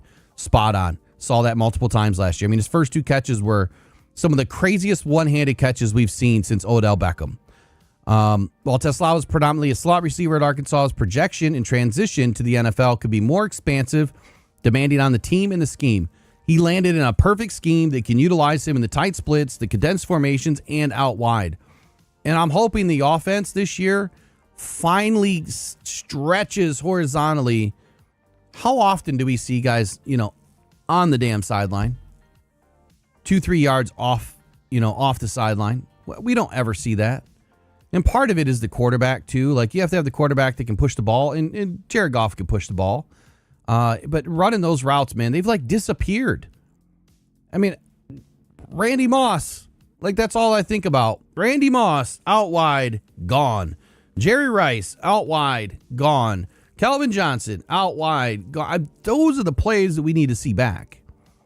But it only helps and it only works if you have the offensive line to be able to get, the protection right so that the quarterback has time. But that's where I see TeSlaa potentially having some big opportunities inside this offense. Drew Petzing, in his style, the way that he designs his offense, which he said it's going to be different than what he's done at Arizona, and I'll just be straight up with that. That, my friends, The lie detector test determined that was a lie. I was going to be a lie. He's going to be doing a lot of the same stuff. You'll see. While it's not likely certain, he goes on to say that TeSlaa would become a boundary X receiver, although that could happen over time with his traits and his profile. Look, he has the speed. He has the body. He has the size. He has the catchability. It's all there. He just has to be put in a position to win. So I think he got that one right. How about Miles Frazier? Now, unfortunately, we didn't see enough from Miles Frazier because he was sidelined, for a lot of the year. And when he did come in, it probably wasn't enough, and it really wasn't the best showing of who Frazier can really be. But Cosell goes on to say, big frame, solid mass, thick, dense build, good arm length for an offensive guard, all facts. Looks the part of an interior offensive lineman, facts. In pass pro, he got out of stance quickly, setting his base, balance and body control in position to block. Pass pro snaps in which he showed efficient mirror ability and lateral movement and active hand usage. Pass pro snaps with awareness and accelerated vision, recognizing and reacting to stunts and pressures. Like that's not easy. It's not easy. Being able to recognize the stunts and have the awareness to stick with the guy that's moving, the guy that's coming from behind, or the guy you don't even see. It's a special trait to have.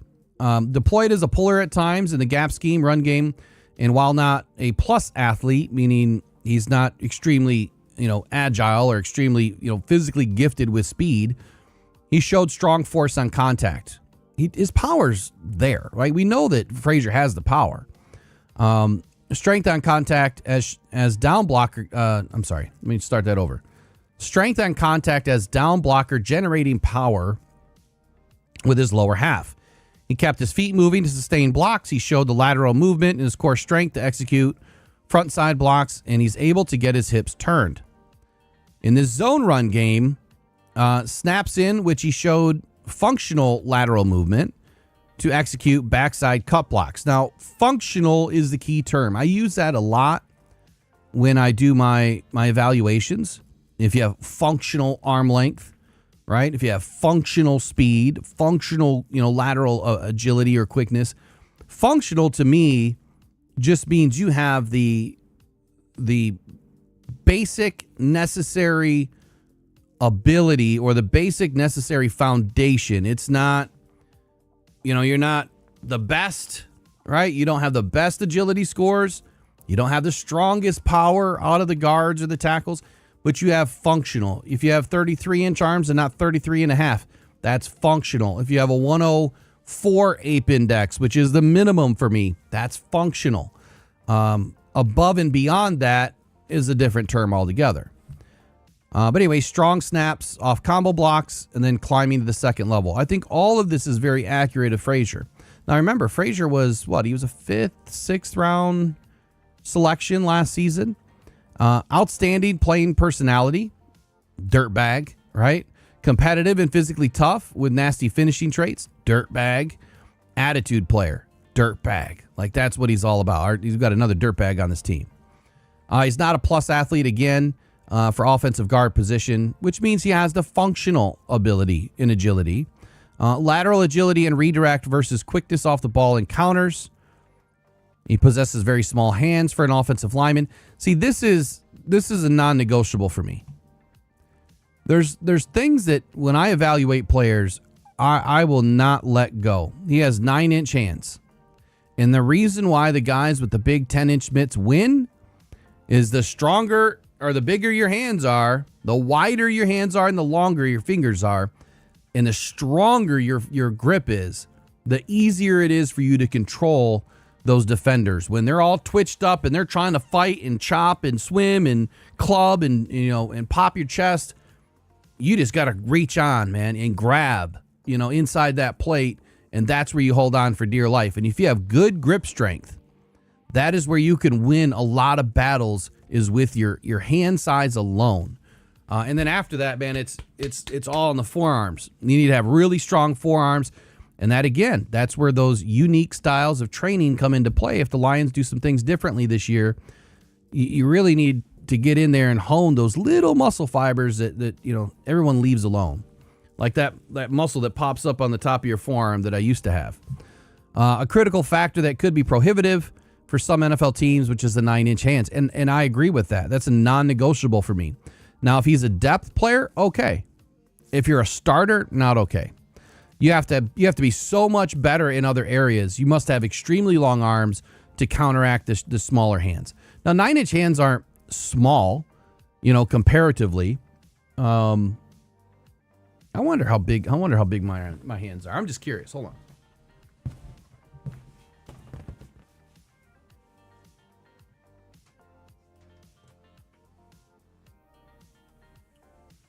Got this giant ruler here.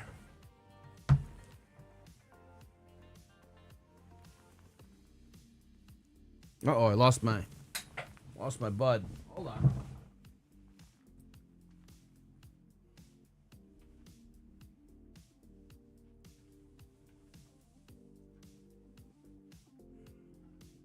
No, go lay down. Go lay down.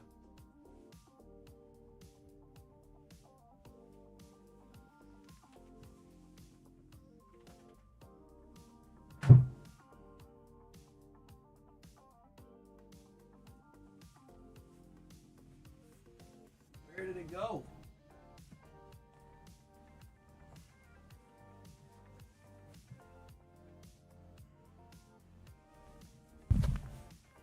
One sec.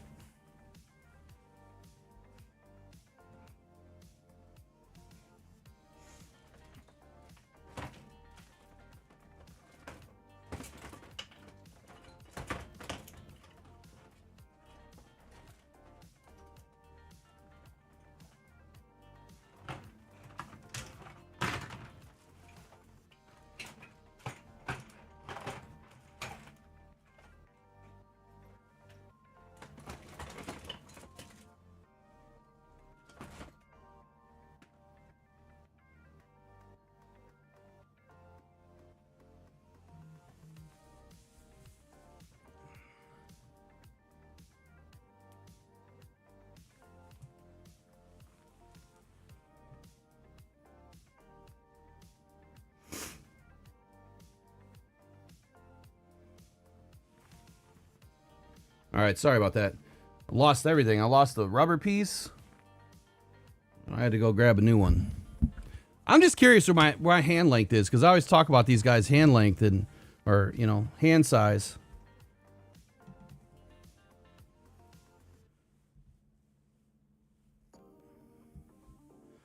And I have about 8.5 inch hands. If I go from wrist to tip, and if I go wide,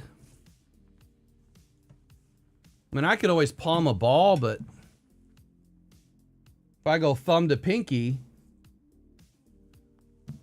I have 9.25 inch width.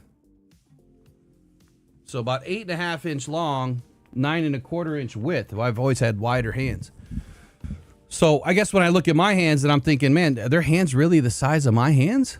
So when you look at some receivers that have 8 inch hands or 8.5 inch hands, I just look at my hands like, yeah, I could always catch a ball. I never dropped anything, but man, it just seems way too small for an NFL athlete. But anyway, it goes on to say that Frazier 2024 tape showed all the needed attributes demanded to develop into a quality starting offensive guard at the next level.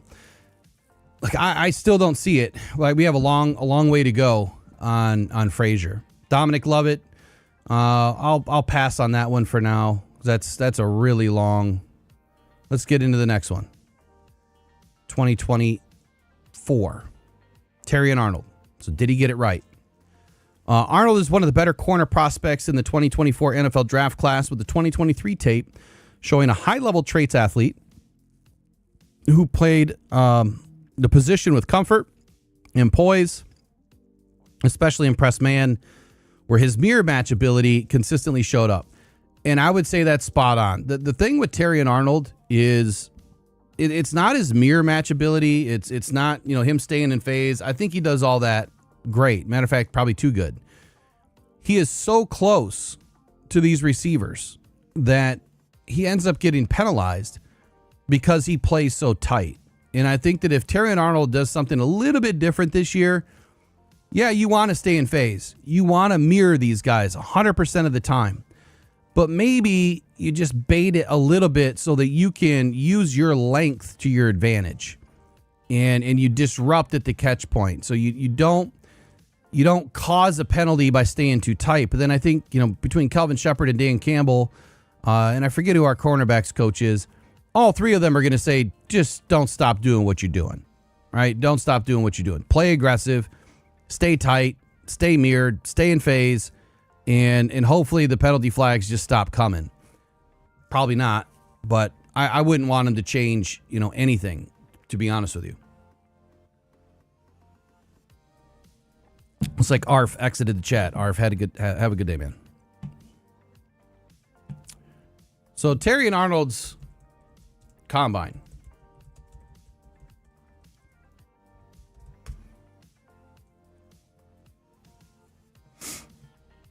I don't remember his arm length or anything. Where's he at? 31 and 5/8. To me, this is right here. This is the requisite minimum for me. 31.5 inch arms is like minimum. He's just ahead of that. He's 5'11 and 3/4. And I will tell you that standing next to Terrion Arnold at the draft last year, I was not super impressed by his size, but when you look at his body type and his body size, I think it fits perfectly into the position that he's in, especially because he plays with so much, like, I don't want to say anger, but man, he's twitched up. But look at the hand size, 8 7/8. That's small hands. You need bigger hands. So where he lacks in hand size, you got to make that up somewhere else. Does it come through in your tackling? Does it come through at the catch point? Does it come through when you're trying to body these guys off the line of scrimmage? All of his other areas of his game are top notch, but where he got dinged, a 4.5 40, low athleticism. 1.54 split is not terrible, but it's not fantastic. And I'm looking at a rep right now where he's got his hands on the receiver all the way down the field at Alabama, and that's exactly why he got flagged so much at the next level. 37 inch vert, 10.9 broad. That shows quickness. It shows explosion.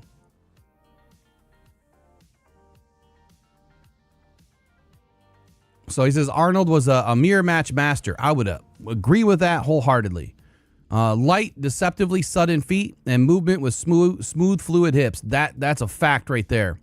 That allowed for easy transition and change of direction. And what always stood out in press man was he played controlled and poised, rarely getting out of phase or losing contact with the receiver. Spot on, Cosell. Spot on. The problem is Arnold needs to learn where to kind of separate a little bit and not be as handsy. You know, keep those hands in your pockets where the other mitts, as I like to say, and then you pop out at the last second like a cobra and you snatch the ball, you know, or you bat the ball away. The tape showed that Arnold at this point is more comfortable playing mirror match press than he is playing off coverage. Now, I've seen some comments this week where they're saying, I'd rather see Terry and Arnold as a safety. Yeah, that's not going to happen. At least I wouldn't think it's going to happen. And the reason why is playing safety it's a much different animal. It's not easy. I think a lot of fans or people think that just because you play DB, cornerback, anywhere in the backfield, in the secondary, that it's easy just to go from position to position to position. And oftentimes, you know, a lot of people feel that, well, you're an outside corner, you should be able to handle anything. And that's not the case either. Playing in the slot, in the trash, your head has to be on a swivel. It takes a very twitched up, fast, sudden, phenomenal footwork type of an athlete to play in the trash. Just like a middle linebacker, a slot, or a nickel, they really have to be even more twitchy than what an outside corner is. They have to be comfortable. They have to have the size. Like my nickel backs or my slot guys, honestly, I want a little bit more weight on them as long as they have the speed. I'd rather see a guy at 6'1", 205, but is still running a 4.39. That's a nickel, and that is a slot guy for me. Both of them kind of the same profile. I'd rather have them a little bit bigger as long as they have the speed, smooth hips, powerful, long arms for sure. But that doesn't always match up on the outside. On the outside, you need guys that can flip and run, especially in press man. You're constantly flipping with your back to the quarterback. And what I kept saying the last couple of seasons is I would like to see a little bit more zone where you're front facing. You know, your face is to the quarterback. And I do think that Arnold would have, I think that he would have a little bit better of an opportunity to get some interceptions, but I don't believe that is going to be his best method in coverage. I think what he does in press man is unique. It's rare to have somebody that is that twitchy and sticky in coverage. He just has to finish developing the rest of his traits. So putting him at safety doesn't make any sort of a sense for me, especially when you look at his size. He's too small. 5'11 and a half and 189 pounds. That's not big enough to play safety in this league, in my opinion. Unless you've proved it already. You know, if you've proved it in the NFL already at that size, then that's a different story. You can bring a guy in that has already played 3-4 seasons in the NFL and they don't, lack, for much. They don't have many deficiencies that would be red flags. But coming in as a rookie, I'm not looking to bring guys in that are that size to play safety. I always want the bigger, longer, stronger guy. I don't care what position it is. Having more strength, as long as the speed is there, will always be a defining factor to me. He goes on to say here that the tape showed that Terry and Arnold at this point is more comfortable playing mirror match press than he was playing it off coverage, but that will likely come with coaching and experience at the next level, and I would agree with that too. All things get better with time. Arnold also gives the defense versatility with his experience and ability to move inside and play in the slot, which he did at Alabama on numerous occasions. So maybe Arnold is, or someone that could be, moved inside if we needed him to be. I haven't seen him play inside a whole lot. I'd have to go back and watch some of his film. Maybe if he was, matched up with a receiver, he ended up in the slot, but primarily he's out on the outside. But what you love about Arnold, which is what Cosell says, is his willingness to play the run and tackle with physical toughness. Now, he was challenged. He was challenged last year. And he was challenged to be better in in the run game. And it was because of that challenge that he busted up his shoulder. I forget which game it was, but it might have been week 6. I think it was a Kansas City game that he came up and laid the boomstick, and that's what ripped up his shoulder, and it was in the run game. All right, Ennis Rakestraw. This is a guy that has a lot to prove this year. Cosell says Rakestraw is one of those corners whose tape you love to watch because of the way in which he plays with a feisty, competitive swagger and attitude, and he never allows his thin frame and less than ideal weight at 183 pounds negatively impact his approach and his physicality. And I would pause there. Then I would say, Ennis, don't stop doing what you're doing. However, so far it has led to a couple of injuries. And on the injury front, by the way, the video I did the other day about, what are the Lions hiding and the changes to the scheme and are they doing this because of injuries? I've got some news for you. Lions injuries. I did the math. I went through all the charts. of when they were injured. Let me pull it up. Another little sidebar here. Just got to find it.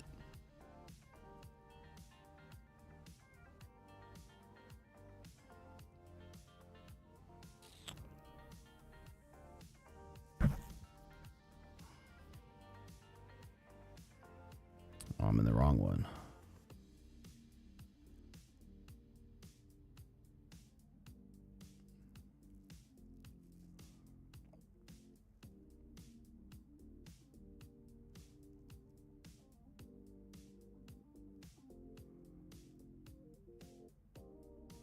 Come on, where did I put it? I wanted to give you the definitive answer, but I'll have to find it later. I am going to do a video on it, so I'll find it later. I went through all the charts, and especially over the last couple of years, because the Lions have been a top 6 injured team since 2021, and a lot of fans are pointing to practice. And that's not it. Like, if you're looking for soft tissue injuries as a reason not to practice, soft tissue injuries, ligament issues, those things happen. That's just your body saying enough's enough. If you're not stretching the right way, if you're not, getting stronger around your ligaments, then you're going to end up having a problem at some point.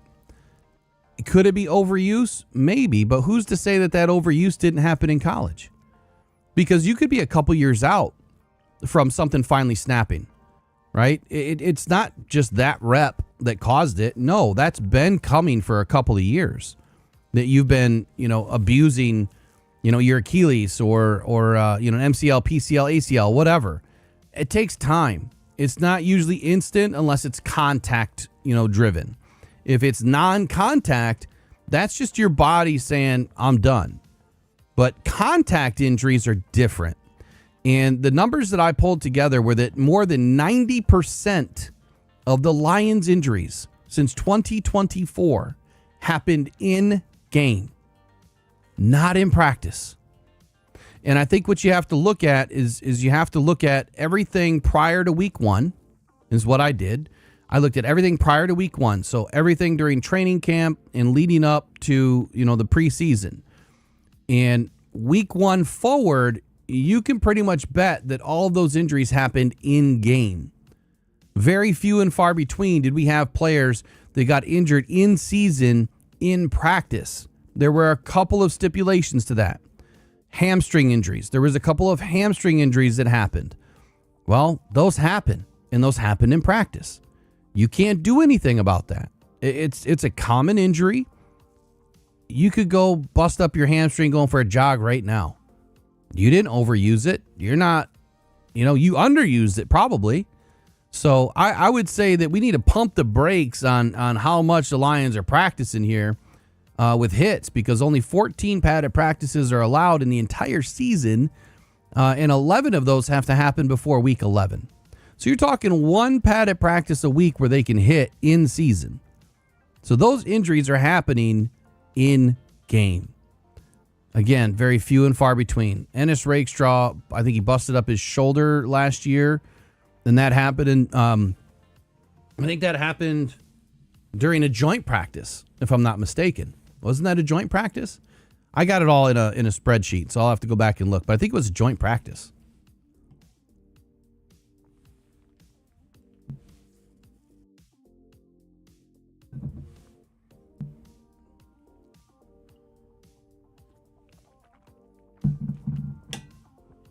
Kurt, you're funny, dude.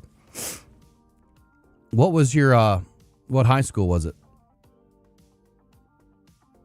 Division, like, did you have like 50 kids in your school? I'm just kidding, dude. I'm just kidding. Anyway, Attila says, can or could Eric Hunter play the big nickel positionless hybrid linebacker with his size and length? 6'2.5", 224, long arms, good speed. I'm not sure what you mean by that, but positionless, yes. Hybrid linebacker, absolutely.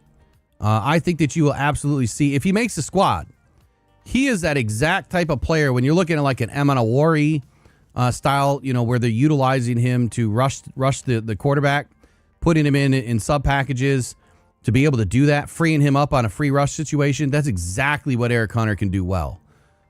He's also a big time ball hawk, man. I mean, the guy has great hands. I look, you can put him anywhere in that linebacker room. And you can put him up on the line, off the line, but you can absolutely rush him from the second level. And he has the ability to cover as well. It's just, is he going to be able to translate what he did in the HBCU programs to the NFL, right? It's not Division I. I think it was Morgan State, if I'm not mistaken. And so going from Morgan State to the NFL is a big jump, but I think that he's proven himself quite a bit to be one of the best players in the HBCU programs. And that lends to some credibility. But I see where you're going with that. And yes, I would agree that positionless is a key word there. I think he can be utilized just about anywhere.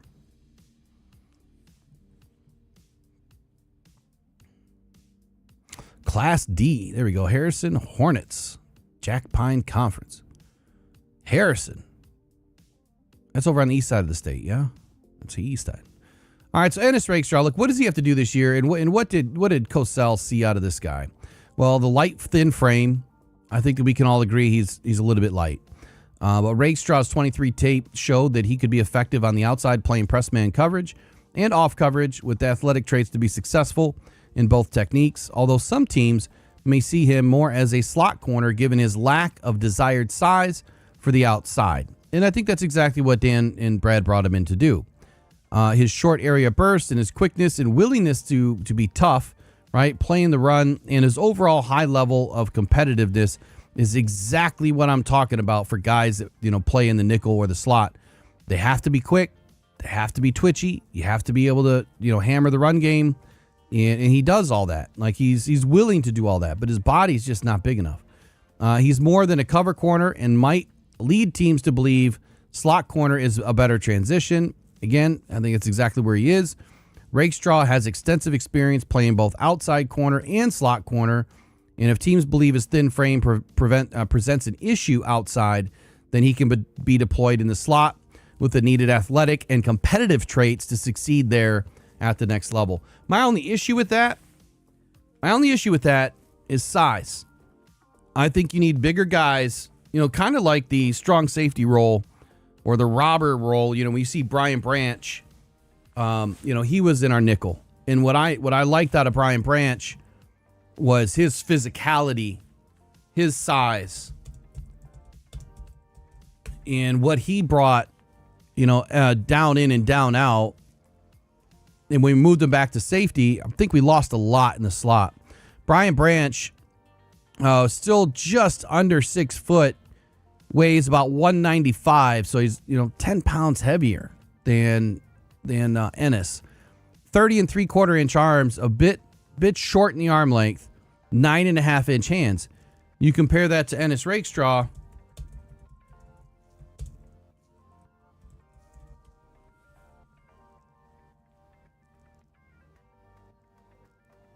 Come on.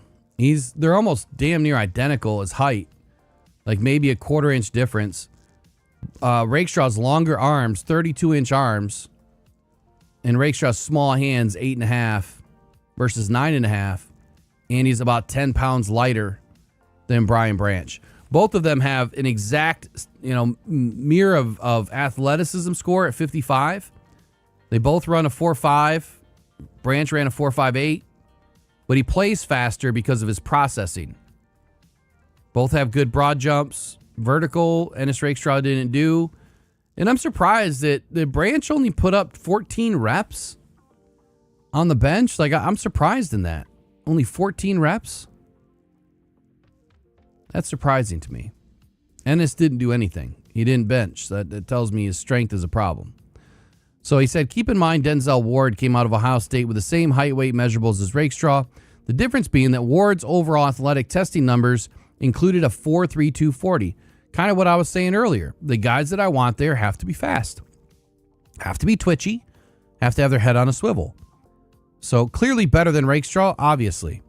Rakestraw consistently played press man on the outside at a high level with patience and discipline, balance and body control, and hip fluidity to open and match the receiver's release at times, using his plus arm length to jam and disrupt. So I don't know about you, but I don't want to see Rakestraw. This could totally contradict what I was saying earlier. I really don't want to see Rakestraw in the nickel. Like, slot, okay. Outside, I think, is a better projection for him. I really think so. I don't want to see him getting beat up on the inside. Okay, this is where I really wanted to kind of sum up the Cosell look back, if you will, was with this pick right here, Mekhi Wingo, because this is exactly what we're seeing in Tyree West and GILL-HOWARD. So Wingo may not have the size and length ideally desired in the interior defensive line, but there's no question he is a compact and explosive defensive tackle who consistently showed that he could win with leverage and generate tremendous strength and power with his first step explosiveness. Go watch GILL-HOWARD and go watch Tyree West. You want to talk about first step explosiveness, both of those gentlemen have it. Wingo with his lack of desired size and length best projects the next level as a 3-tech or a 1-gap disruptor with his explosiveness off the ball and his short stroke confined space power and his reactive athleticism and his combination of lateral quickness and speed to power conversion as a pass rusher.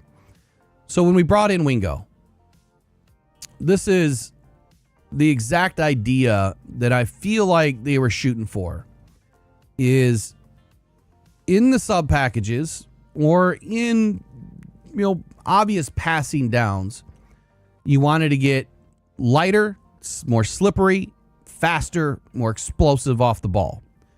Again, go look at what New England and Seattle, both among other teams, do in those situations. They brought in faster guys that could hit, but faster, more explosive guys that could spread the field with speed. The Lions are bringing in a lot more speed this year than they have in years past. And they're doing it a few different ways. Whether it is with, smaller guys with more speed, smaller guys with more explosiveness. Either way, they're bringing in guys that are maybe a little bit undersized at their position. I'm not saying 290 pounds for GILL-HOWARD is undersized at all. It's kind of right there at that minimum threshold that you'd like to see a defensive tackle. But most defensive tackles that the Lions have brought in all fit in that range of 300 plus. When we brought in Onwuzurike, let me go back and look at his profile real quick, and then we're gonna dig in his profile with Cosell here too. Looks like I'm gonna be on for a little bit. He came in at 6'2" and 7/8 and 290 pounds. So that was kind of that same profile, expecting he's probably going to go up to 300, 305 at some point, or he could drop down a little bit into that 280, 283, 285 range and add more to his explosiveness. 33-inch arms, 10 1/8-inch hands. The guy projected to be one of the most explosive defensive tackles in our system, and unfortunately, the injuries just didn't help him.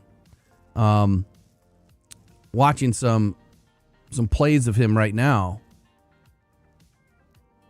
that's all you see is explosiveness right off the get. And so I can see, exactly what the Lions are trying to do, right? They're trying to get more explosive. So Wingo fit that model, and he was probably one of the first selections, back in what was that, 2020? What draft was that? I'm sorry, Wingo was 2024. So Onwuzurike, I believe, was 2022, or was he 2021? He was 2021. So let's go there next. So Levi Onwuzurike,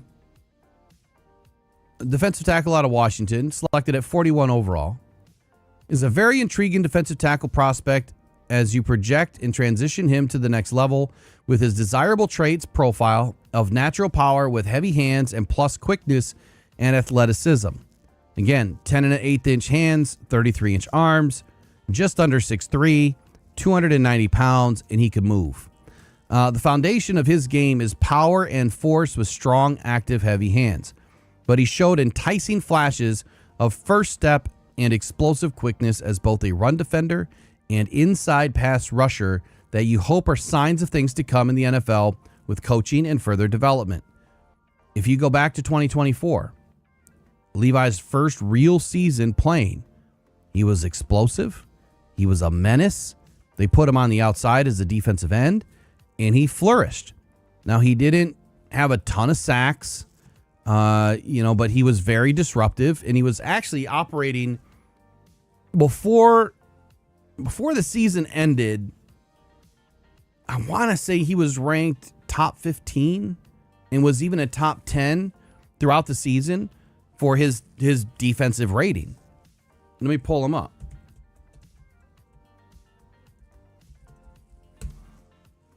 Now, again, I could really care less what PFF has to say about the guy, because I feel like his season was phenomenal, and it was actually his best year. Let me throw this in there. So this is Levi. Look at 2024. This was his best year by far. Now, his tackling was still a problem, but his overall defense was a 70.2. His run defense was a 66.5, and his coverage was a 63.5, and his pass rush was a 66.6. 700 snaps that year, 447 in the pass rush, ended up with 3 sacks. So if you carry that out to a full year of 1,000 reps, he probably would have ended up with 5 or 6 sacks at a minimum. 14 hits, 30 hurries, 47 pressures. I'm all about efficiency, right? And efficiency tells me he was pretty efficient in his work. Now, his missed tackle rate at 14.7, that's a problem. But 20 stops in the run game, that's pretty damn good. I don't really care about his coverage because he really shouldn't be in there, in coverage anyway. But at some point, you have to drop back. You just have to. And it really depended on where Aaron Glenn put him. But that year was a really good year for him. And it was, like I said, his first real year playing a ton of snaps. His rookie season, he put in about 400 snaps. He was not very good. He was obviously struggling. 2022, he was off after the back injury in 21. And then come back in 2023, still struggling. And then 2024, he finally hits the ground running. Now we're in 2026. Where he didn't play in 25. He's been off for about a year and a half. And so now we're going to see just who is he once again after having a lengthy amount of time off. And what I will tell you is it didn't bode well for him in his first year back after a major injury. But I think he's learned a lot. He's obviously a lot older, but he's in a very competitive environment right now. He is not a lock to make this roster. If he's healthy, I would say that he's going to be more of a lock to make the roster. I think the Lions really believe in him simply because of what he did in 2024. It was inspiring to see him, really really jump out and become a disruptor. Now, Cosell went on to say that what was clearly evident on tape was Onwuzurike was a disruptive inside presence who had dominant snaps both physically and his natural power and heavy hands and athletically with his quickness and burst and balance. Onwuzurike has the overall physical traits of power and athleticism to line up in multiple positions across the defensive front and be a factor in both run and pass rush. So he did that in 24. Again, the Lions put him out on the outside and on the inside. But Cosell said he possessed the skill set to be a one-gapper and a two-gap player, and that's exactly how he was utilized. His sense was that he will be viewed as a one-gap player who could develop into a quality three-tech. The more tape I watch of Levi, the more I liked him. He played stronger than his weight as a zero-tech, and he showed off the ball quickness demanded of three techs, in addition to lining up at 4 or 5 different positions along the defensive front. He's just a versatility king, man. He's all over the place. The last one I'll do today is Aleem McNeil, or maybe we'll do Aiden's too.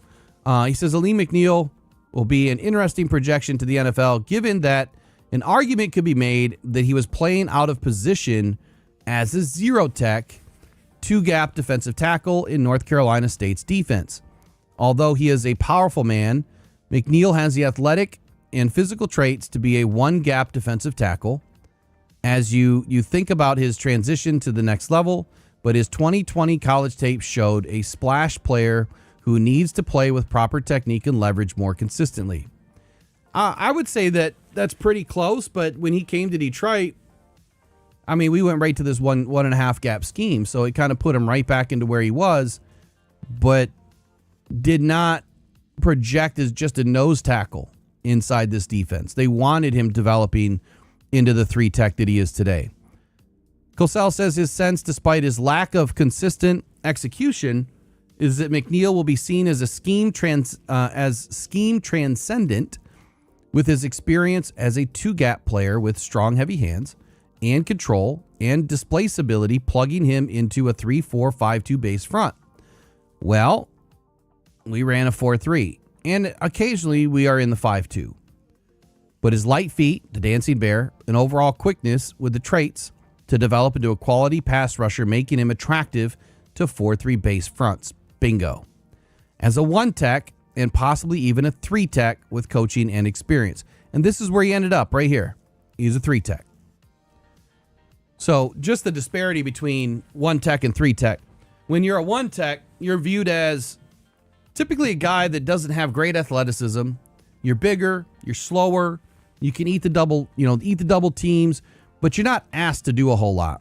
And outside of the run game, handle the run game. You're not really asked to get upfield and get after the quarterback. You take your shots when you can, of course. The number one job is to get the quarterback. But what we hear from our fan base is, oh my God, DJ Reader sucked because he didn't have any sacks or has very few sacks. And 3 sacks were the most he's ever had in his career, and it was in Detroit. So a lot goes into this from a knowledge perspective that I think our fan base needs to realize. They don't know what they think they know, and DJ Reader was doing exactly what he was asked to do. Just like Aleem McNeil. When he came in, he was kind of put in that situation to be more of that nose tackle, develop into that three-tech. The pass rush upside was there, but he had to get the weight down, he had to get stronger, and then utilize his quickness and his hand techniques to turn into a quality three-tech with pass rush upside, and that's exactly what happened. So don't fall prey or victim to, the fans that want to bash players because they don't have a specific stat. Because I'll tell you, the stats that matter the most are the stats that aren't even on a page. It's the ones you don't see. It's how these players affect the game without affecting the game in a stat sheet. Those are the players that you keep, even though every year they may not have a ton of tackles, they may not have a ton of sacks or TFLs. That doesn't mean they're not helping your team. Of course, you would love for it to be the other way. But typically what that tells you is that player is affecting the front and pushing the ball to a place where the offense doesn't want it to go. So as a 0 tech, 1 tech, whatever, with Tyleek and or Lee McNeil and DJ Reader, wherever they started in their career, doesn't mean that that's where they're going to finish. Doesn't mean that that's the ultimate end-all be-all goal for them. And you've seen that, and he used a great word, scheme transcendent. Okay, and that's exactly what Tyleek was. It's exactly what Ali McNeil was. DJ Reader was always going to be that nose tackle. That's just what he is. So don't fall prey or victim to stat lines. You have to realize, too, that when they're affecting, an offense and taking on, double teams, that's allowing players to get free. It's allowing linebackers to maybe get cleaner through the offensive line. It's allowing, the other DT or defensive ends adjacent to you able to do their job. And if you're pushing the ball to the outside, or you push the pocket and you force the ball inside, that allows players like Ali McNeil or the adjacent players to you and your linebackers like Jack Campbell to finish the play. And that's why they end up with all the stats. That's why Jack Campbell has a ton of stats too. He's a damn good football player, but the defense is doing their job by trying to force the ball inside. You don't want the ball going outside. You don't. You want to force the ball to where the offense doesn't want it to go. If they're running right, you want to force it back left. And you want to force it inside. And that's where I'm hoping, like even Aiden this year, takes that big step forward and does not allow things to get outside of him. He needs to maintain that edge. I think this defense would take a huge step forward if they utilized Aiden in a way that said, hey, I don't want you rushing the quarterback every play. It's obviously down and distant specific, but set the edge. Play with more control, right? Keep the ball in front of you. Attack when you can attack. Obviously, when there's a broken play, get after it. But set the edge. Teams aren't going to expect that, right? They think Aiden's coming. So set the edge and let the linebacker clean it up. Set the edge and free fire a safety. Eric Hunter. Whatever, right? Set the edge and just allow the rest of the defense to do their job. Because if they're gonna shade you anyway with a tight end, chips all the time and double teams, then use that to your advantage. If they committed players to your side, someone has to be open. And that's where this defense needs to take a big step forward this season, is recognizing, hey, there's more bodies on that side. Who's open on this side? You got to rush. And that's where, again, I'll keep mentioning them because they do it right. Seattle and New England both, I feel, operated from a read and react standpoint. It is when, you've kind of got like this three-way go here on defense. If you're uncovered, you're going, right? If you're singled up, well, then you stay where you cover your assignment sound. You lock into your zone. You beat your one-on-one. You get after the ball carrier, whoever that is, tight end. Or I'm sorry, running back, quarterback. But if you're lined up on a tight end, you gotta stack, shed, get rid of that guy, and you just got to get after the ball carrier. But I want to see more of a read and react defense, not just go get it, not just go get after the ball carrier. Read, react, and then make the play count. Right? Oftentimes we see guys that just crash in. Aiden does it often. He crashes down. He bites on the first fake, and the ball doesn't end up going, on the interior. It goes around him. That's why I want to see him set the edge a little bit more, read, react, and then fire. Eyes need to be in the backfield. And when you're doing a lot of spin moves, that is where you lose a lot of eye contact with the ball carrier, and plays can go around you. Aiden does spin moves because he doesn't have long arms. So how can you utilize his best traits with his worst traits and make him better? I know a lot of people are going to say, but Will, he did, 13 and a half sacks and, averaging 10 sacks a season, when he plays a full season. I get it. Sacks aren't the end all be all, man. They're not. I want to see him have triple the number of TFLs, which is a lot, than sacks. The more TFLs you have, the more you're affecting the game overall. And I've said this many times. And I know a lot of you have come back and said, damn, like that makes sense. When you get a sack on first down, 1st and 10, and you get a sack, and now it's 1st and 12, we'll call it, or 2nd and 12. And then they get a first down on the next play. That sack didn't do anything. Didn't do a damn thing. Or when it's 4.5 seconds into the play and you get, a very, very late sack. Doesn't really do anything. Like, that's not showing explosiveness. Why did it take 4.5 seconds to get to the quarterback? Had nothing to do with the other side, right? Because the other side could have been better, sure. But your coverage is good. And without your coverage, Aiden doesn't get a lot of sacks. It is going on the list right now. Now, take these videos for what they are. Okay, when I put them out, it is just having the conversation. Because if Aiden doesn't have, or anybody on a defense, if they're getting sacks late and they don't have the coverage, they're not getting those sacks. You have to think about that logistically for a moment. Pressure in the NFL is so lopsided today because of agencies like PFF that, change the pressure schematic from 2.5 seconds, quick pressure, to a 3-second quick pressure. Well, all the guys that came before you were able to do it in 2.5 or less. Why can't you? And so now it's under 3 seconds, you get a quick pressure. That doesn't impress me. The problem I have is if you're not able to get a sack in 3 seconds, when a lot of guys average, here, I'll get you the average.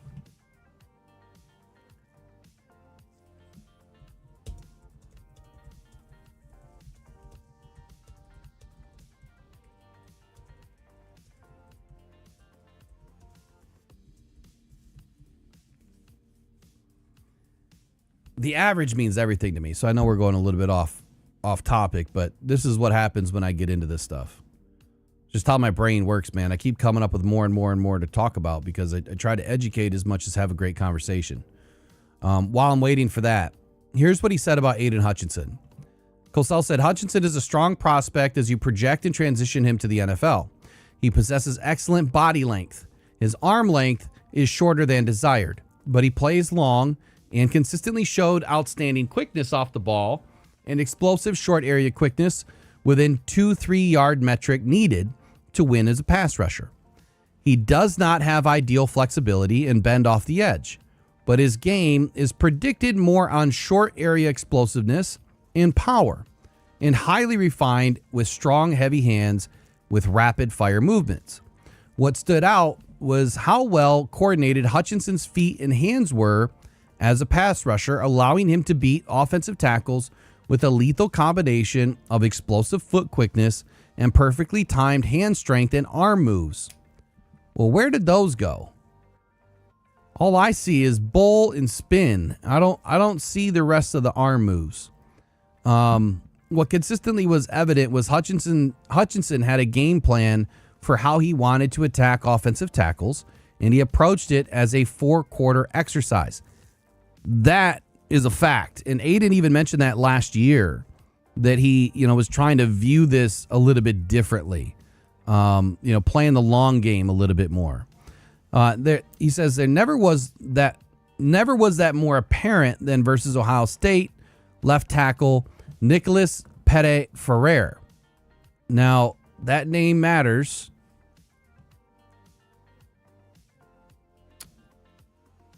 That name matters.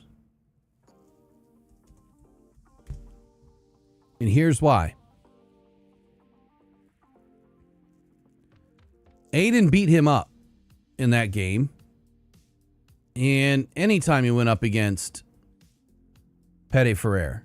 But you remember when I told you that when Aiden had his best games, it was against players that were not very good. And that still stands today. This is Pete-Ferrer. He is not a very good football player at the NFL level at all. He was never going to be this high caliber NFL football player. He's not even in the league last year. I don't know if it was due to injury, but he didn't play last year. He was not very good. And these metrics show that. He allowed 10 sacks in 2024. 10. That's insane. He averaged 6 sacks a season, and he did that on 621 snaps. That is some of the worst metrics I've ever seen. He allowed 3 sacks on 111 snaps. 1 every 30, every 35. That's crazy. That's exactly why you can't live inside the stats, because they lie. Stats lie. You have to watch the film. Better yet, you just have to know what you're talking about. Now, this isn't a gang up on Aiden segment, but when I look at, pressures and average time to pressure, the average time to pressure right now in the NFL is 2.2 or 2.84 seconds in true one-on-one rushes. When edge rushers are chipped, that slows down to about 3.43 seconds. NFL.com and Next Gen Stats reported from 2019 to 2025, edge rushers generated pressure in 2.84 seconds one-on-one compared to 3.43. For sacks specifically, it's pretty hard to get a clean NFL average sack time for edge rushers. But here's what it states. Elite quick sacks, under 2.5 seconds. Good NFL sack timing, 2.5 to 2.8. Average normal sacks, roughly 2.8 to 3.3. And coverage sacks are anything over, average normal sacks, 2.8 to 3.8. Coverage sacks, quarterback held the ball, anything greater than 3.8 seconds. So you're getting a lot of sacks from these guys over 3.8 seconds. A ton. I remember someone was complaining about Lamar Jackson holding the ball for like 9 seconds on a play. I think it was 7. And that's all coverage, right? That means that your secondary is doing their job. And if we can't get a sack in 6 or 7 seconds, that's a problem. That's a big problem. And you can't blame the other side. Like, you have a job to do as a one-on-one. So if the average time to sack with a chip is still under 3.3 seconds or 3.43 seconds, why didn't you get there and double that time? Right? Were you held? Maybe. But not every time. So again, this is why I've always said the other side of Aiden was never the problem. It's good to have every position with an elite player, right? It's never going to happen. It's good to have every position with competent players and then a smattering of elite players around them. They all work together cohesively. But when you start specifically talking about the pass rush and how the pass rush could be better, it comes down to the individual. If the individual can't even meet the threshold for the average sack time or the average sack time with a chip, then that's the individual. It has nothing to do with Davenport, AQM, James Houston. Like, James Houston didn't have problems. James Houston had one of the fastest sacks in 2023 on Allen. And it was like 2.3 seconds or something like that. And that was like in his first game. And then he had back-to-back sacks. So why did James Houston not have a problem? He had no problem. But you put him in a position to win. And had they continued to play that guy, he would have beat Aiden that year in sacks. But they didn't play him. It's like, oh no, too many sacks for this guy. Too many for this 5th rounder. We can't do that. We got to pull him out the game. So I'll always ever question why they screwed James Houston up. Because that dude was transcending into what was going to be like Von Miller number 2, and his whole career was screwed up because of Aaron Glenn and whatever they decided to do there. It's all screwed up. But again, it's not about who's on the other side. It's really about who's behind you. And if you have really good coverage, then you're going to get more sacks. And unfortunately, that's just where we are today, right? And you know, if you wind it back 20 years, tell me why J.J. Watt didn't have these problems. Tell me why, you know, Reggie White didn't have these problems, or, you know, any of the other big names that just didn't have these problems. They beat their guys one-on-one. They beat their guys 1-on-1.5, you know, with a chip. Hell, they even beat guys 1-on-2. Myles Garrett, highest double team rate in the league, just beat the sack record. And he didn't have anybody on the other side.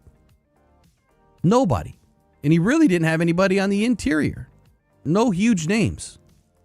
So it's less about the other side. It's more about your coverage and you just being a damn good football player is what it really boils down to.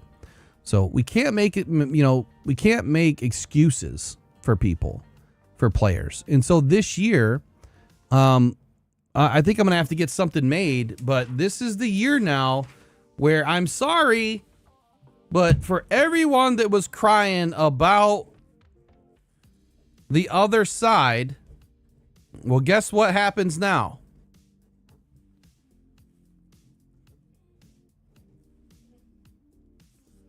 This is what happens now.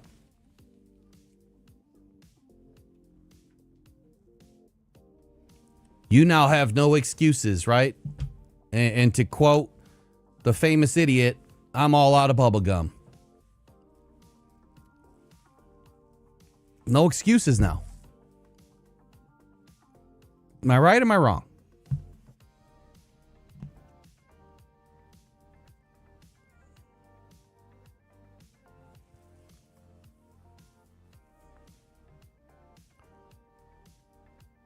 Man, Gaviscon, must be nice to have someone to come clean up your yard. I need a lot done here. That's why I'm taking some time off. So I guess let's talk schedule for a minute. I'll post it, but if I do morning shows next week, they're probably going to be a little bit later. Otherwise, and they're going to be a lot shorter, probably under 1 hour. And once Eric gets back, I'll see if he wants to just fill in. I'll get him rolling, and then he can just go. We'll see if he feels comfortable doing that. I think it'd be good experience anyway. And I think he can do it. I got a lot of work I got to get done. And so I got to take some time off. I got to take some personal time off too. Obviously with the new cancer stuff, you know, my PET scan didn't go well. So I have to get some things done. And if I end up having to go through chemo or radiation, then obviously I'm going to be off for a while. So that's what's happening, is I've got to go through some testing. I'm hoping that it's going to be fine. But my PET scan highlighted multiple areas and they're not good. So I've got to get it taken care of sooner rather than later. We'll see what happens after this next MRI. It'll be biopsies or not, because this new MRI machine at Banff will pretty much tell me what type of cancer it is. If it does come back as cancer, I'm not going to say it's cancer because I don't want it to be cancer. I just want them to be wrong. But if it is, it's obviously chemo and radiation time, and it's going to take a lot out of me. So I'm going to take, quite a bit of time off. I'll still pop up. Maybe I'll just do some videos, but I won't be able to do this every day because it's going to take all my strength just to get through it. So that's what's going on. Not only do I have, stuff I got to get done here, but I've got to get stuff done here just in case we don't sell the house because of, this diagnosis. So that's what's up. We're going to fight like hell and hopefully come out on the other side. But this, such as life, is what it is. We continue to, battle forward no matter what the case is. That's why, one Christmas, man, me and my kids, Megan, all the kids, we created these little paintings I've never painted before in my life. And this word just popped in my head like this was my word of the year. And it's always stuck with me. I made this. I think the background's pretty cool, but yeah, my fortitude looks kind of funny. But anyway, that's what it's all about, man. Fortitude. You got to show up every day no matter what. You got to keep driving no matter what. Keep pushing. So I'm going to keep pushing. And with that, we'll probably talk later. I'm going to try to get on tonight. If I don't, I'm going to try to get out 2 or 3 videos for you guys today. And I just got to finish up some editing and we'll get things rolling. So you guys have a good rest of your day. Appreciate each and every one of you. As I always say, man, love and appreciate all the people that show up each and every week, each and every day. You know, I've always said donations are part of it, but showing up is more important. Like that's what matters the most, is just showing up. And then helping me with topics. Like, I want to do what you want done. So we're back to Mailbag. We need to blow up the Mailbag this year, assuming everything's going to be fine. Let's blow up the Mailbag this year. Mailbag@rockdon.com. I'll finish the graphics and put some of that stuff back on the board here. Let's fill it up so that we can have a weekly conversation or a bi-weekly conversation. So think of it in terms of that it could be bi-weekly. It could be a bi-weekly so that we can have a better impact of a show. So think of things that are not just in the now, but think of things that are future, like, you know, what's coming down the line or where the line's going from here, or it could be other teams. It could be NFC North. It could be anything that you want to talk about. And then get on the phone lines, man. I want more people on the phone lines this year. We've really gotten away from it, and I want to get it back in. So let's have some fun with it. I'll see you guys later, more than likely. If not, it'll be in videos today. So enjoy the rest of your Friday. Hit the weekend. Have fun, man. Better weather's around the corner. And let's just... I never reply to emails. Attila, you sent me some emails? Hold on.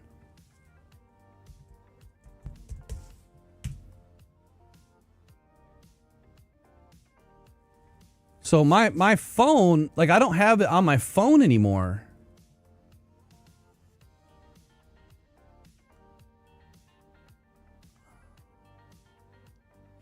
Holy shit, Attila, you did send me some emails. Why am I not getting these? I just checked my my spam, so I'm gonna unspam you. All right, Attila, I'll get to your emails. Keep sending them. I got a spam issue here.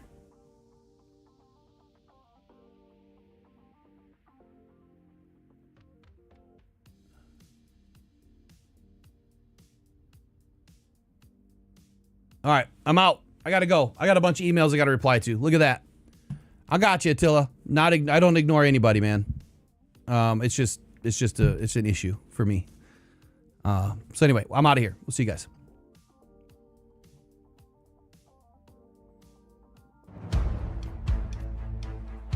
Wrong outro. Look at that.